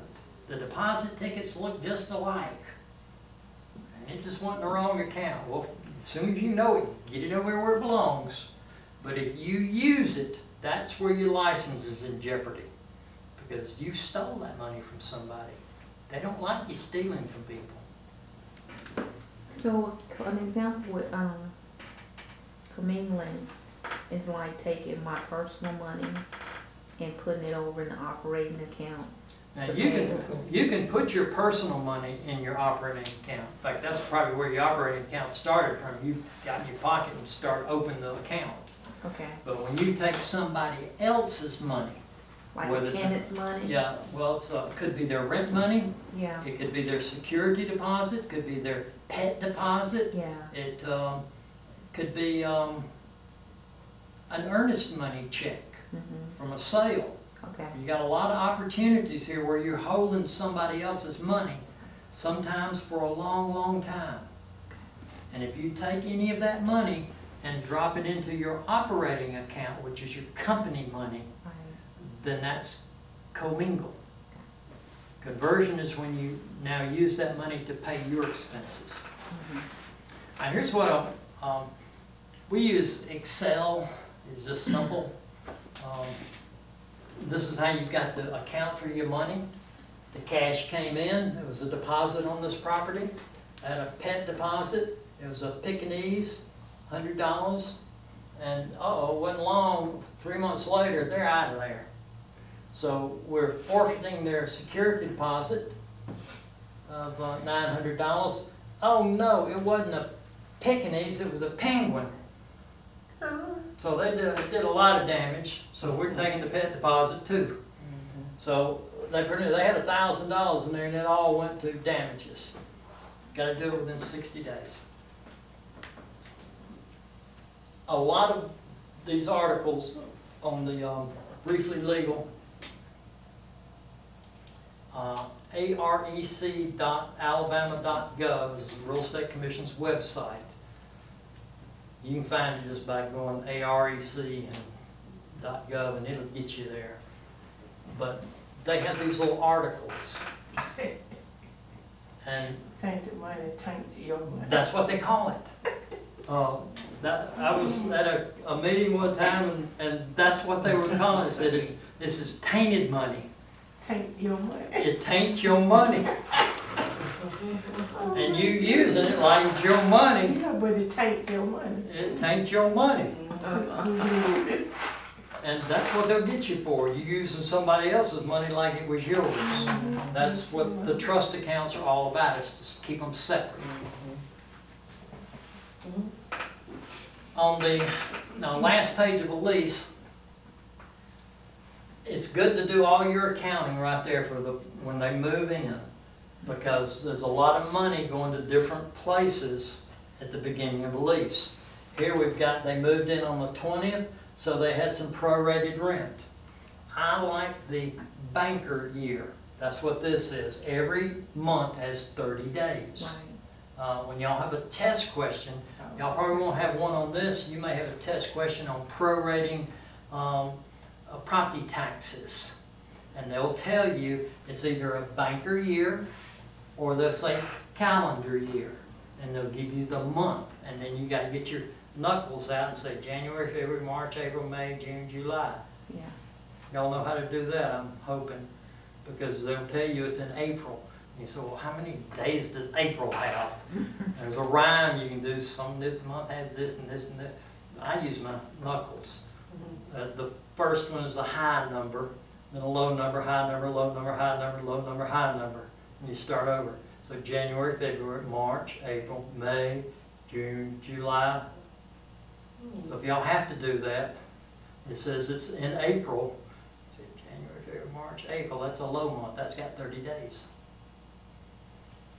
This is the way I hope they give it to you. It's just really easy. Every month has 30 days. That's what we use to keep it simple. So they had some prorated rent of $300, and we labeled it. That was April's rent. Because a year from now, when you look back at this, you can't remember, when did they move in? Was it, I think it was like the spring, but I don't remember when. So label everything. I wasn't doing that when I made this up. Then we've got some money here I've got in red. That's security money. That's going to go into the security account over here. So I got a real good idea of where everything goes when we first do it. Okay?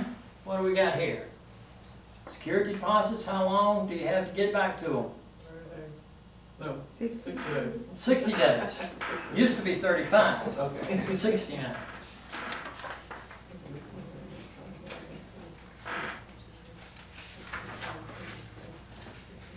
Y'all got to go back to Opie here now. It's voidable. Voidable, yes, signed by a minor. And that's not the minor that goes down to the ground, that's Opie minor.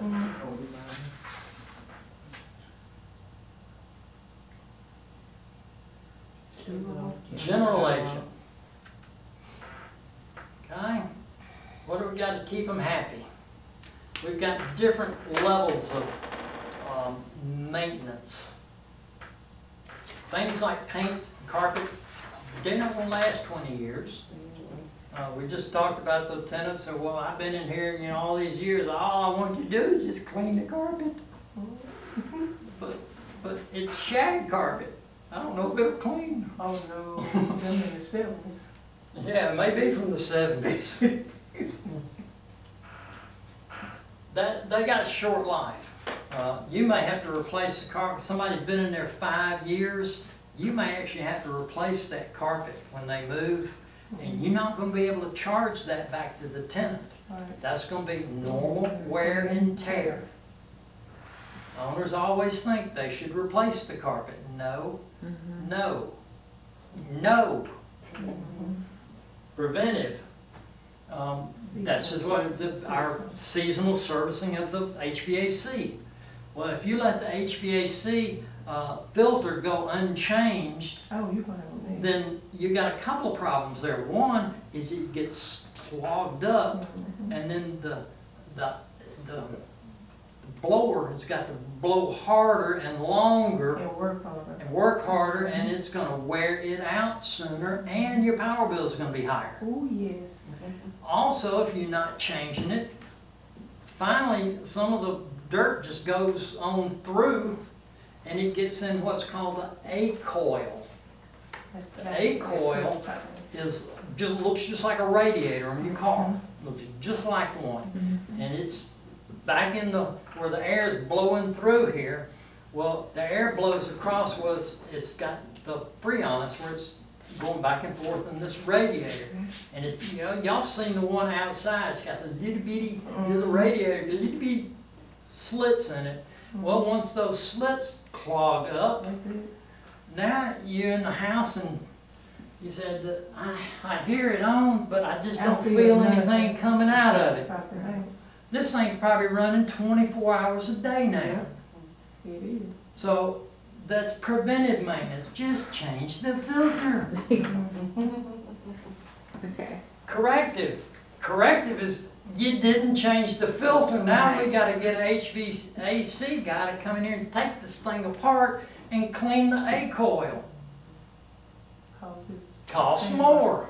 Yeah, the filters are cheap compared to him taking this thing apart. It is. Routine, that's just cut the grass, cut the shrubs, Cut the clean trees the back from place. the roof. Yeah, keep the trees trimmed off the roof. We had one house that had crepe myrtles, and they had put them just Oh, wait. right up against the house. And crepe myrtles, they grow really, really fast. Every year, they would be up to the eaves. We had to cut that tree back every year just to keep it from covering over the house, but that would just be routine maintenance there now. And another thing, while we're there, you shouldn't have trees within 20 feet of the house, That's true. because they got roots. And the houses, if it's got a slab or whatever it's got, the foundation, the roots, if they keep growing and get bigger, That's right. then it'll crack the foundation. I know you've all seen sidewalks Yes. that are buckled up from tree roots. Right. That's a health and safety issue right there now. Somebody's gonna walk up the sidewalk and trip over that raised, that's gonna, well, that'll be back up here in corrections. And then construction, we need to, we've got an ADA, person that's in a wheelchair. Well, we may need to do a little construction there to make it where they can get in to the house. Now, that's gonna be on you as the homeowner, landlord, to put that ramp in them. That's a reasonable accommodation, to put a little ramp in. Now, if they wanted to go to the second floor, I think we've gone beyond reasonable. That would maybe be on them if they want to wrap all the way around here to get them to the second floor. I think that would be on them. But reasonable accommodations with ADA, you've got to do. But they do have to put it back. Not necessarily. If it's an improvement to the property, Yeah, you if may don't want to leave it there. Right. So you can make them put it back, but most of the time that's going to be a negotiated something. I'm not sure. We've had some ramps, but we've never taken one out. They've been there. I'm talking about modifications that you may not want to stay, Oh. not just wheelchair ramp. We're maybe going to get to ADA modifications. here in just a couple of slides, and then we'll get into it deeper. Life safety measures. We talked about the fire extinguisher. That's a life safety measure. Smoke detectors, those kind of things. If you've got a gas furnace, gas hot water heater, then you need a carbon monoxide detector. Like I said earlier, it's just not good policy to kill your tenants. Who's going to jail? Yeah, when you find these issues, fix them. That's just good risk management. change the filters, the batteries, all that kind of stuff. There's a tenant repair. Oh, my. Wait a minute, that's a, What ain't that in a the bill can? world? What is that? That's a natural light bill can. That's why you don't let tenants do repairs. Right. Their painting is the same way. Not necessarily, sir. They're gonna go to Walmart and get the $9 a gallon paint, I wouldn't. and they're not gonna paint all the wall. They'll miss a spot here and there. No, we don't allow tenants to do any repairs. No, I was just worried about, we talking about the paint. Yeah, I don't want painting either. I don't want them doing any, I certainly don't want them on the roof. Oh, no, Clean the gutters? No, we'll have somebody do that. because they gonna be on it like this. Yeah. That's a First thing, natural light they can can. call you, can I get up there and clean the gutters? Next call you get's from their attorney. Mm-hmm. Well, you know he fell off the Yeah, roof. you gave him permission to get up there. You should have known. Okay, that's why tenants don't do repairs. I used to do my own stuff. This is the Landlord-Tenant Act. And it's been revised. I'm not sure how old this one was. I don't see a date right off, but I don't see it. they revise it every now and then, add things to it like the 60-day instead of 35 days. Just a little amendments. But this is, I think it's about 30 pages, so it's not real long. It just lays out, well, it's all got a lot of spaces between it. If you squeeze it all together, it probably wouldn't be It's it. 10 pages. But it just outlines all the responsibilities that everyone has. Here's the laws you've got to cover. This is the one about Oregon rent control. I mentioned this earlier. This is where they have passed a law saying landlords can, if they want to, raise the rent 7% a year, plus whatever the inflation rate is. I'm one little, Yeah, that's that's too much. that's too much. That's too much.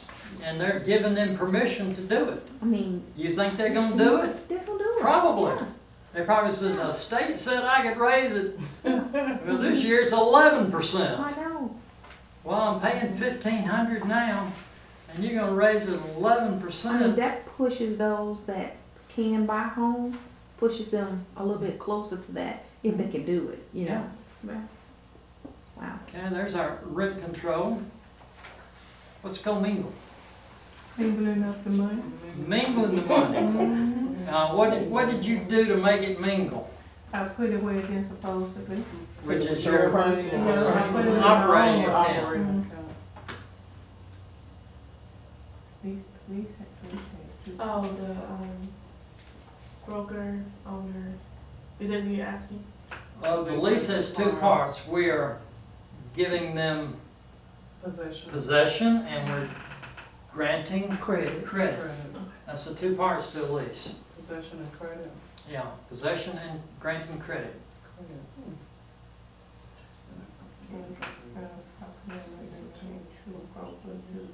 He oversees the property instead of the owner.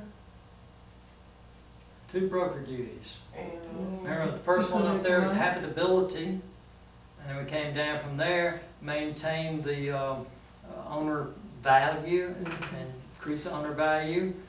Don't kill the tenants with bad life and safety issues. Owner duties, I think their first one was the same. Maintain habitability, but they also need to be paying the taxes, The mortgage, the insurance, tenant. they're paying tenant. Tax, insurance, mortgage, maintenance. Well, tax insurance, M was maintenance, and then other M's management. Management. Audit owners. pay your rent. Pay the rent, that's their number one, pay the rent. And give proper notice. Follow the. Give proper notice, what else could they be? Take follow- care of the place, Mhm. change the filter, Report maintenance or issues. report issues. That's what I wanna get across to them. We need to fix it if it's broken. in if you don't tell them. No. And then it's just gonna get worse. Right. I'll tell you. Sign and put in the yard. Sign, yeah, lots of those, and then now it's Zillow.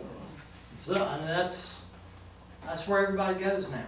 They've got apps now on your phone, you can pull up in front of the house, the phone knows where you are. Sure, yes. And I wanna know properties around me for rent. And it'll just give you little dots. Place not taken care of. That's an eviction. Yeah. No rent. Didn't pay the rent, that's that is, if they didn't pay the rent, is that gonna be an actual eviction or a constructive eviction? Actual. Actual eviction. The We didn't landlord fix the heat construction. in 14 days is constructive.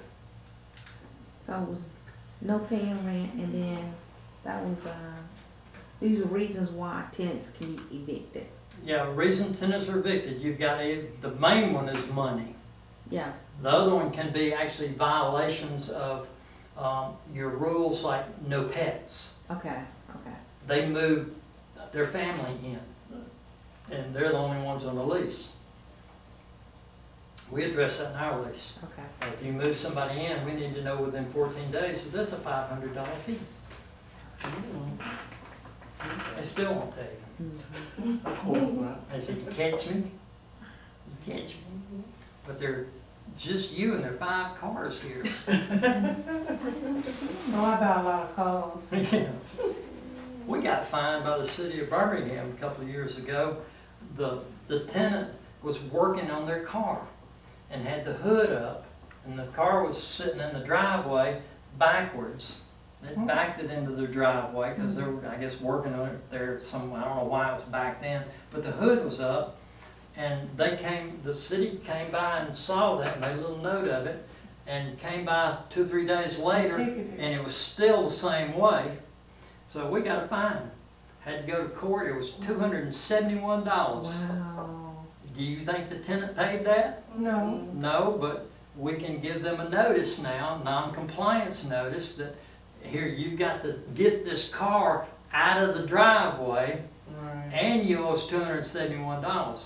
So, if a tenant, if they park all in their yard, but they don't have room, so they decide to park in the alley and block the alley, can the police give them a ticket? And the police would be dealing with that. Wow. Now, we'll deal with them parking on the grass.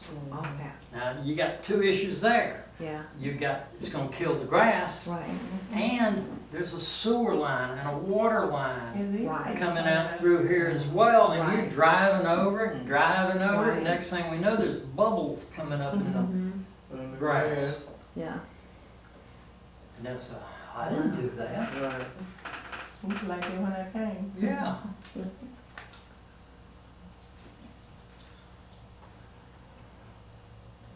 We touched on We this. did, on the individual apartment. We did.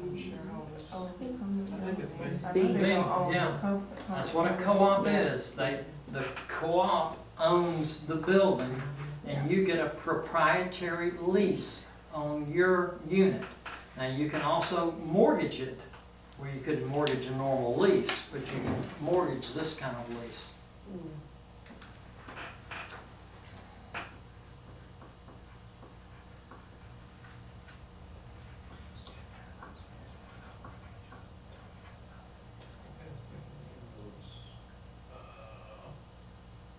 With the high. with the highest control. Control the risk? Which risk management technique they use? We don't talk about risk management. Retaining, which is the highest control. No, we've not talked about it, but Transfer y'all are talking about it, and y'all are talking it out, and you figured out what it is. You are, if you bought insurance, you're transferring the risk to the insurance company. But if you pick the one with the highest deductible, you're retaining some of that risk. Yeah, okay. Oh, really? Yeah, you're retaining part of the risk, because you're getting a higher deductible. Like you got on your car insurance, you get a $500 deductible or $2,000 deductible. Well, if you get the 2,000, you're retaining more of the risk. Because you have to pay out more money if something occurs. Oh, okay. Gotcha.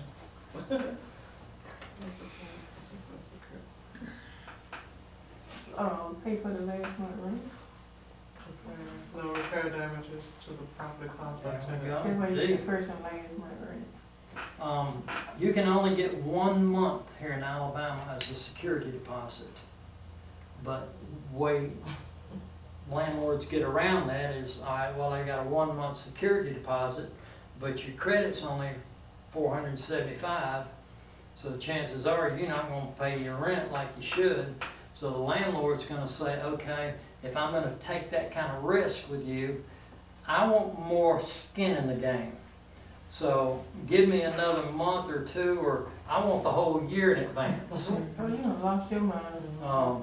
Well, we had this, a med student came in and he didn't have any credit at all.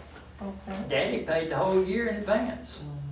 Oh, somebody had some money. And we took all that money and we had to call it.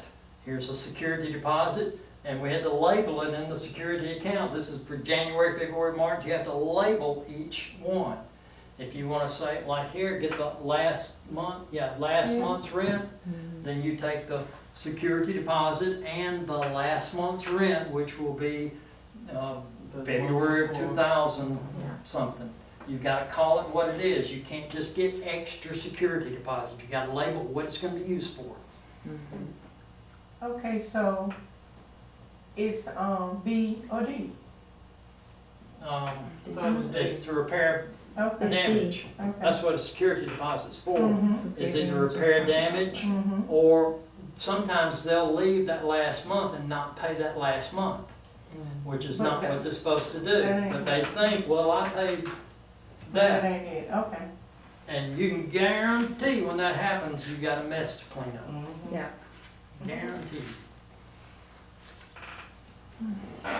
We did one of these in the T formula, capitalization, that's return on investment. Replacement bonds. Return on. Estimate present value. Yes, Somebody that's what you're doing. Because you took Return on. $1,000 a month times, remember, put it into annual, 1,000 times 12, so you got $12,000 worth of rent coming in.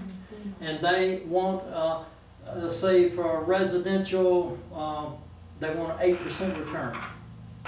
So you put your 0.08 here.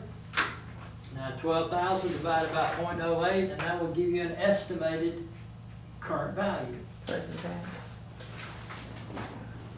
We did one where we changed these numbers, and that changed, when we changed the expected rate of return, it changed the value.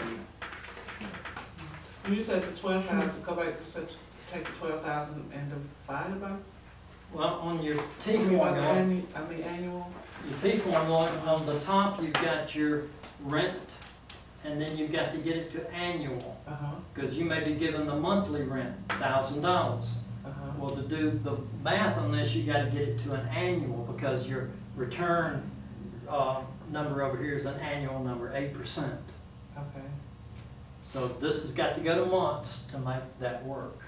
So, and we did some as, 100,000, it's $10,000 in rent, and you wanted a 10% return, the property would be worth 100,000. We started with base 10s and went out from there. There it is. Thought I could put this in there somewhere. Oh, yeah. I think that's gonna help people remember I this. think so. A period for years will be a tendency of sufferance. Period for years would be. And that is, what again? All right, period. This is the types of leases. Types of lease, okay. I Um, just didn't know who it was, what it was. I used to have a chart. I built it in Excel, and it was like 6 columns across and about 6 columns deep, and people just looked at that and said, So I broke it down to as simple as I could think of it. Because a period is month to month, could be hour to hour, but it's something to something. Right. This has to have a notice of one period. Mhm. So if you're in there on a month-to-month lease, this is the 10th of the month. A period is the month, Right. not from the 10th to the 10th of next month. It's gonna be, this is November, we would give you a period, you gotta be out at the end of December. Years, that has a set time. Lease started last year at this time, and we put all of our leases to the month. So if you moved in on the 10th of the month, we're gonna go ahead and we're gonna prorate this month, and your lease actually starts the first day of next month and goes 12 more months. So you're gonna have, always with us, at least 12 months, plus probably some days. Most people are good with that. They'd rather it be, let me keep this straight in my head, it's Mhm. month is through December. That will, that's just somebody, you know, letting them stay there for a little while. Doesn't have to have a date on it, because it's probably not. They know, I'm gonna be here, I don't know, a couple of weeks. Yeah, to a couple of years. It could turn into a couple of years, but there's gonna be a point where you say, time to go. I'm tired of you. And then you say, I'm out of here.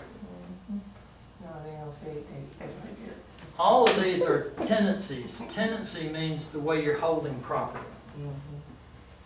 Sufferance, they just won't go. They moved in, they paid the first month's rent, and they just will not pay any more rent. Now I'm gonna go there, well, why are you not paying your rent? Well, I lost my job. Well, what's it gonna take to get you out of here? Let them make a decision. I don't have any money. How much you need?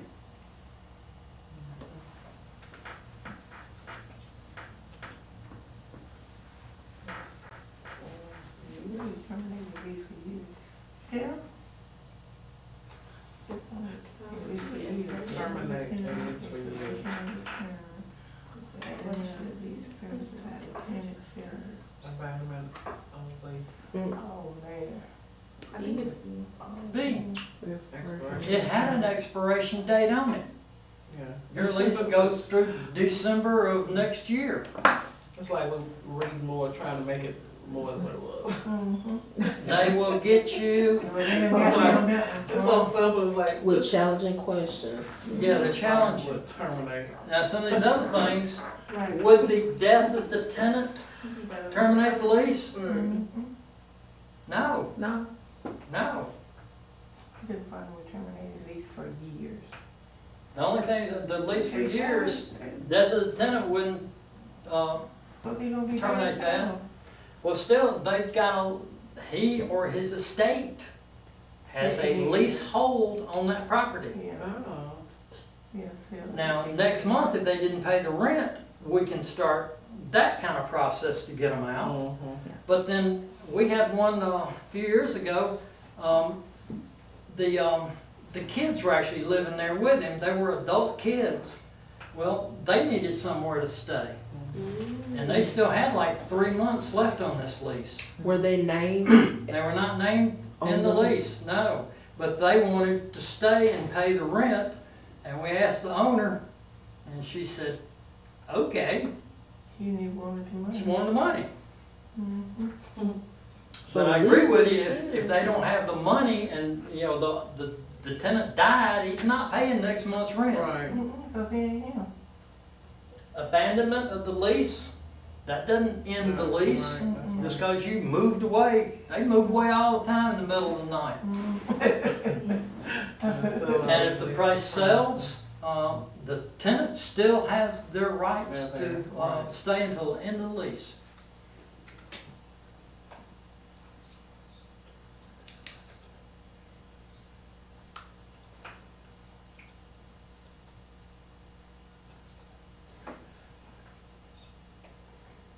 Okay.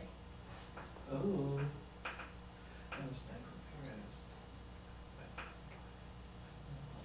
for use.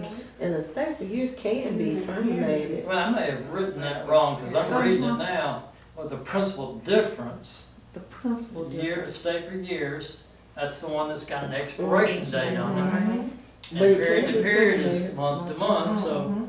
and a stay for years cannot be terminated. And a month All to of them can month be doesn't, terminated. yeah, and a month to month doesn't have to be in Period to writing. period must be in writing. It doesn't have to be. Well, up to, anything over 6 months has to be in Yeah. writing in Alabama. Right. Okay, so you start out with I think I need to rewrite this one. So I can take that one out. Doesn't look right, yeah, I'll hit I'll take that delete one on that, delete that slide. Okay, let's take this one out. We got enough slides anyway. Okay. Oh, is this- We've only got about 20 minutes left. But he had. That's really- Why you move the clock over right there?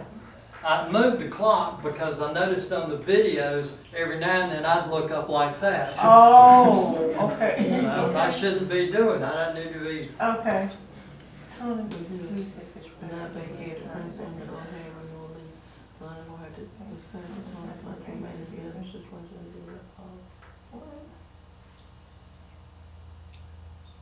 Tennessee has suffered. severance. Landlord said go, and he said no. Go no. No. This is Americans with Disability Act. This is one of the new things on the test. And what I did is I went in and pulled it off of the internet, the Google, and then that's actually the site. I went in the site and pulled out the things that we need to know. What we need to know about ADA. The first rule is get in the door. You've got to get in the door. If you're a public accommodation, this real estate office is a public accommodation. People come in and out of here. Some may be in wheelchairs. If they are, they can't usually get up steps. So we got a ramp out front. And they can get up the ramp. The threshold, I think, is a little high, but it's not my building, but I am responsible for getting people in and out. So I guess if somebody couldn't get over the You threshold, have to go get 'em. yeah, we'd have them in, but I'm wondering if we shouldn't have like little ramps on each side of the threshold. Yes, yes, so they can grab onto it, and when they grab onto it, like Miss Mary did, put it onto it. Get 'em over. then- Yep, get over the little hump out there. But that's our first thing, get in the door. Here's the next one, property managers, who gets ADA protection? You come to me and say, I've got a disability, I can't ask you what it is. Right. I can't say, well, tell me about it. I'm just curious, I wanna know. No, you're not allowed to ask what their disability is. Because there's a lot of them. This one's not gonna show up, you're not gonna see that one. But I'm gonna tell you something. Sure, ain't. The highest incidence of mental illnesses in the United States. Amen. The highest incidence in the United States is Alabama. Highest in Alabama is Jefferson County. Yes. And we rent to a lot of them. So what they It's tell getting you? late for my jokes. No, what they tell you? No? Now you can pick it up pretty quick. I did. Visual impairment, if you got glasses on. Uh-oh. Right now, I can't see that screen back there. I can see the big blob. But you can see clearly now. I can see fine now. Sometimes it's tiny and I have to turn around and look at it this way. Mobility, that's the one you'll see. But you may ask them for proof. You can't ask them what they've got, but it says, He said must be physical or mental disorder that substantially limits life activities. Up on the top. yeah, there we go. That should be verifiable. Yeah. If they're wanting. And here's the thing down here, it says, Accommodation. out of the whole population, almost 13% of Americans have a disability. But only half of those is like physical that you can see. So, they may have one. The big thing now is support animals. I've seen Yeah. people trying to, In the little Use baskets. Everything. Yeah, carrying them in the store. take a peacock on an airplane Yeah. as a support animal. A pig, all that stuff. When I was a property manager, I had to reword, because it was independent living, but people saw it as assisted living. Okay. And so I had to say that they had to be independent, live independent of the staff. We can't say that they have to live independently, because if somebody's gonna come in or a family member's gonna assist them or aid them, that's fine, but they have to live independent of us. Yeah, there's a, Because you get into that wording where you're saying that they have to live independently, which is actually discriminatory. Mhm. You can't say that they have to live independently, but they have to live independent of your assistance. There's one of these talks about, I think it's this one right here. About, it says you can't have service dogs in a no pet community. Well, if it's a service animal, your service policy, your pet policy doesn't count. It's not a pet. Yeah, it's not a pet. No, it's not a pet. It's a person. It's a service animal. Yeah, Not it's a person. person. Reasonable It's accommodations, a person. reasonable accommodations like a parking spot near their Door. unit. You may have assigned spots, and the one assigned to them may be 15 spaces down here. Right. Well, that's a reasonable accommodation to give them one in front of their unit. Modification, we talked about this earlier, it says when it comes to interior modifications, the cost falls on the tenant. Modifications could include railing in the bathroom, carpeting for allergy control. Renters also required to restore the apartment to its original state if requested by the landlord. That's interior.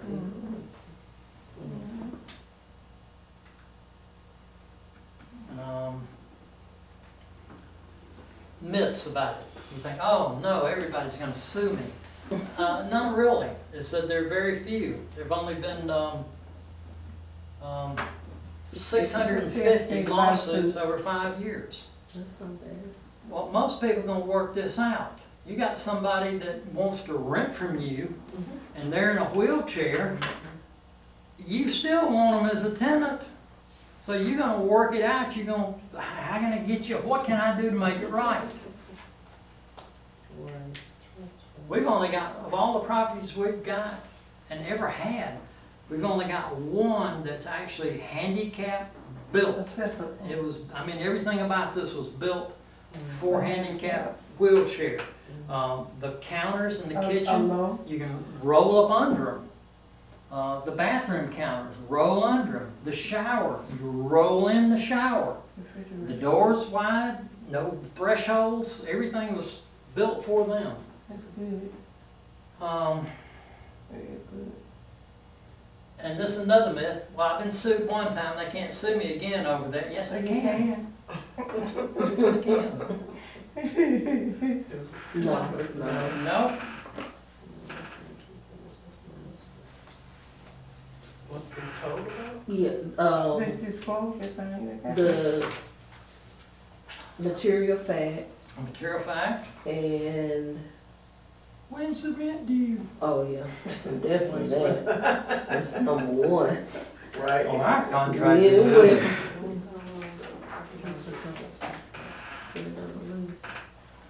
How do they have to count for it at the end of the lease? Uh-huh, 60 They have 60 days to yeah. give it back. Yeah, sometimes they don't get it back. That's why you gotta count. Monthly, Monthly, Monthly? maintenance, failure to yeah. maintain. Yeah, we're If listening the tonight. tenant will not pay, can landlord? No. Non-working smoke detectors. Smoke detector, fire extinguishers.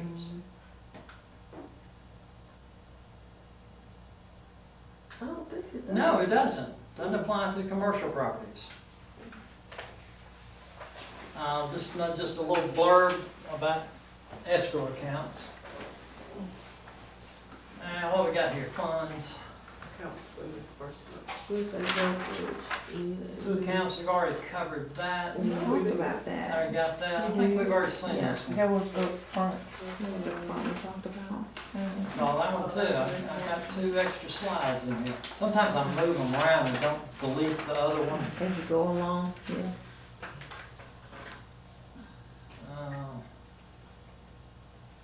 I don't think we saw that. No, we haven't done What's this the one. R&R? I don't know what that is. Rental receipts. Okay. That's just an escrow account to hold our money.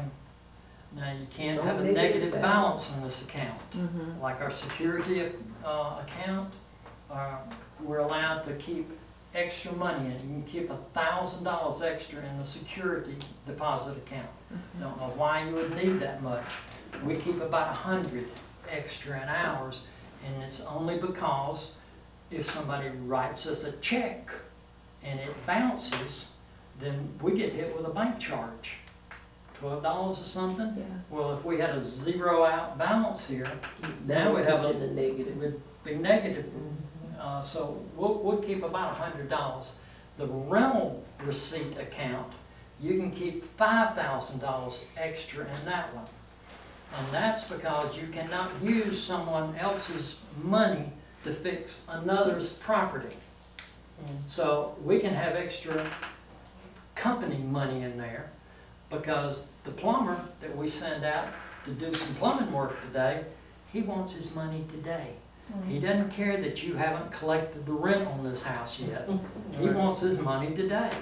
So we're allowed to keep extra money in there because we can't reach over and get somebody else's money. That's okay. Commingling is just putting that rent money in your operating. I believe we had that one already. All right, this is just a case study. This is what they look like. We talked about the complaints.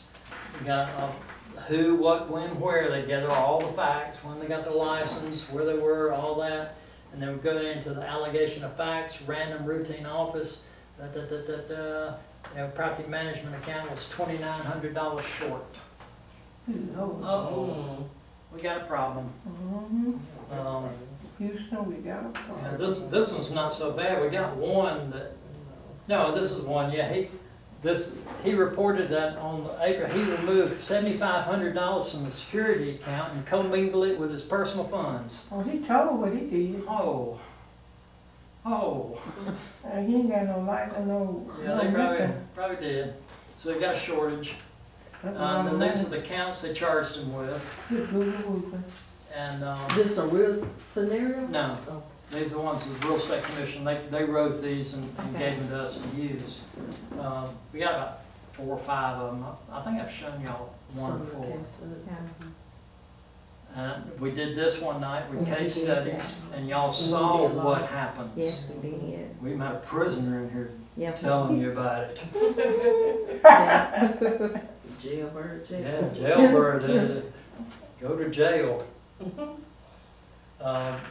$15 We an did hour? talk about Yeah. pretty much $15 an hour to rent a 2-bedroom apartment. Yeah. Minimum wage for get your one. Defined and suspended, this will take us about 20 minutes to do, and we've only got just a couple, 3 minutes left. Fine. So What's let's not, fined and suspended?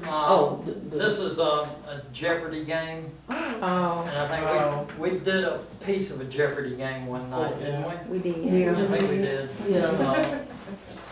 Second, some of the stuff runs together. I was like, Yeah. well, I just talked about that. Yeah, but that was 3 months ago we talked about it. What's us a little game? Oh, that's the one. If I can click on this and open it, and I think I can.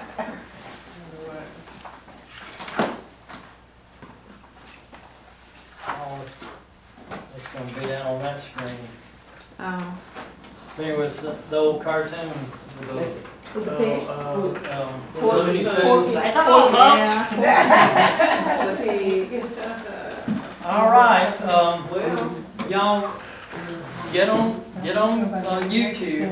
Okay. Steve McTeer's the channel, or you can get through New Location Realty. But go watch those videos again. Everything that we've done, you can go back and review now. So Then we're gonna get together next Saturday, not this Saturday, but next Saturday, and At at 9 o'clock in the morning, and we'll do cram course all day long. And if y'all wanna come back and do it again Sunday, we'll do it again Sunday. Otherwise, I'd like you to take your test on Sunday, and then we're through. And then I'll see y'all for a post license. Good to see All right, that's if it. y'all still interested in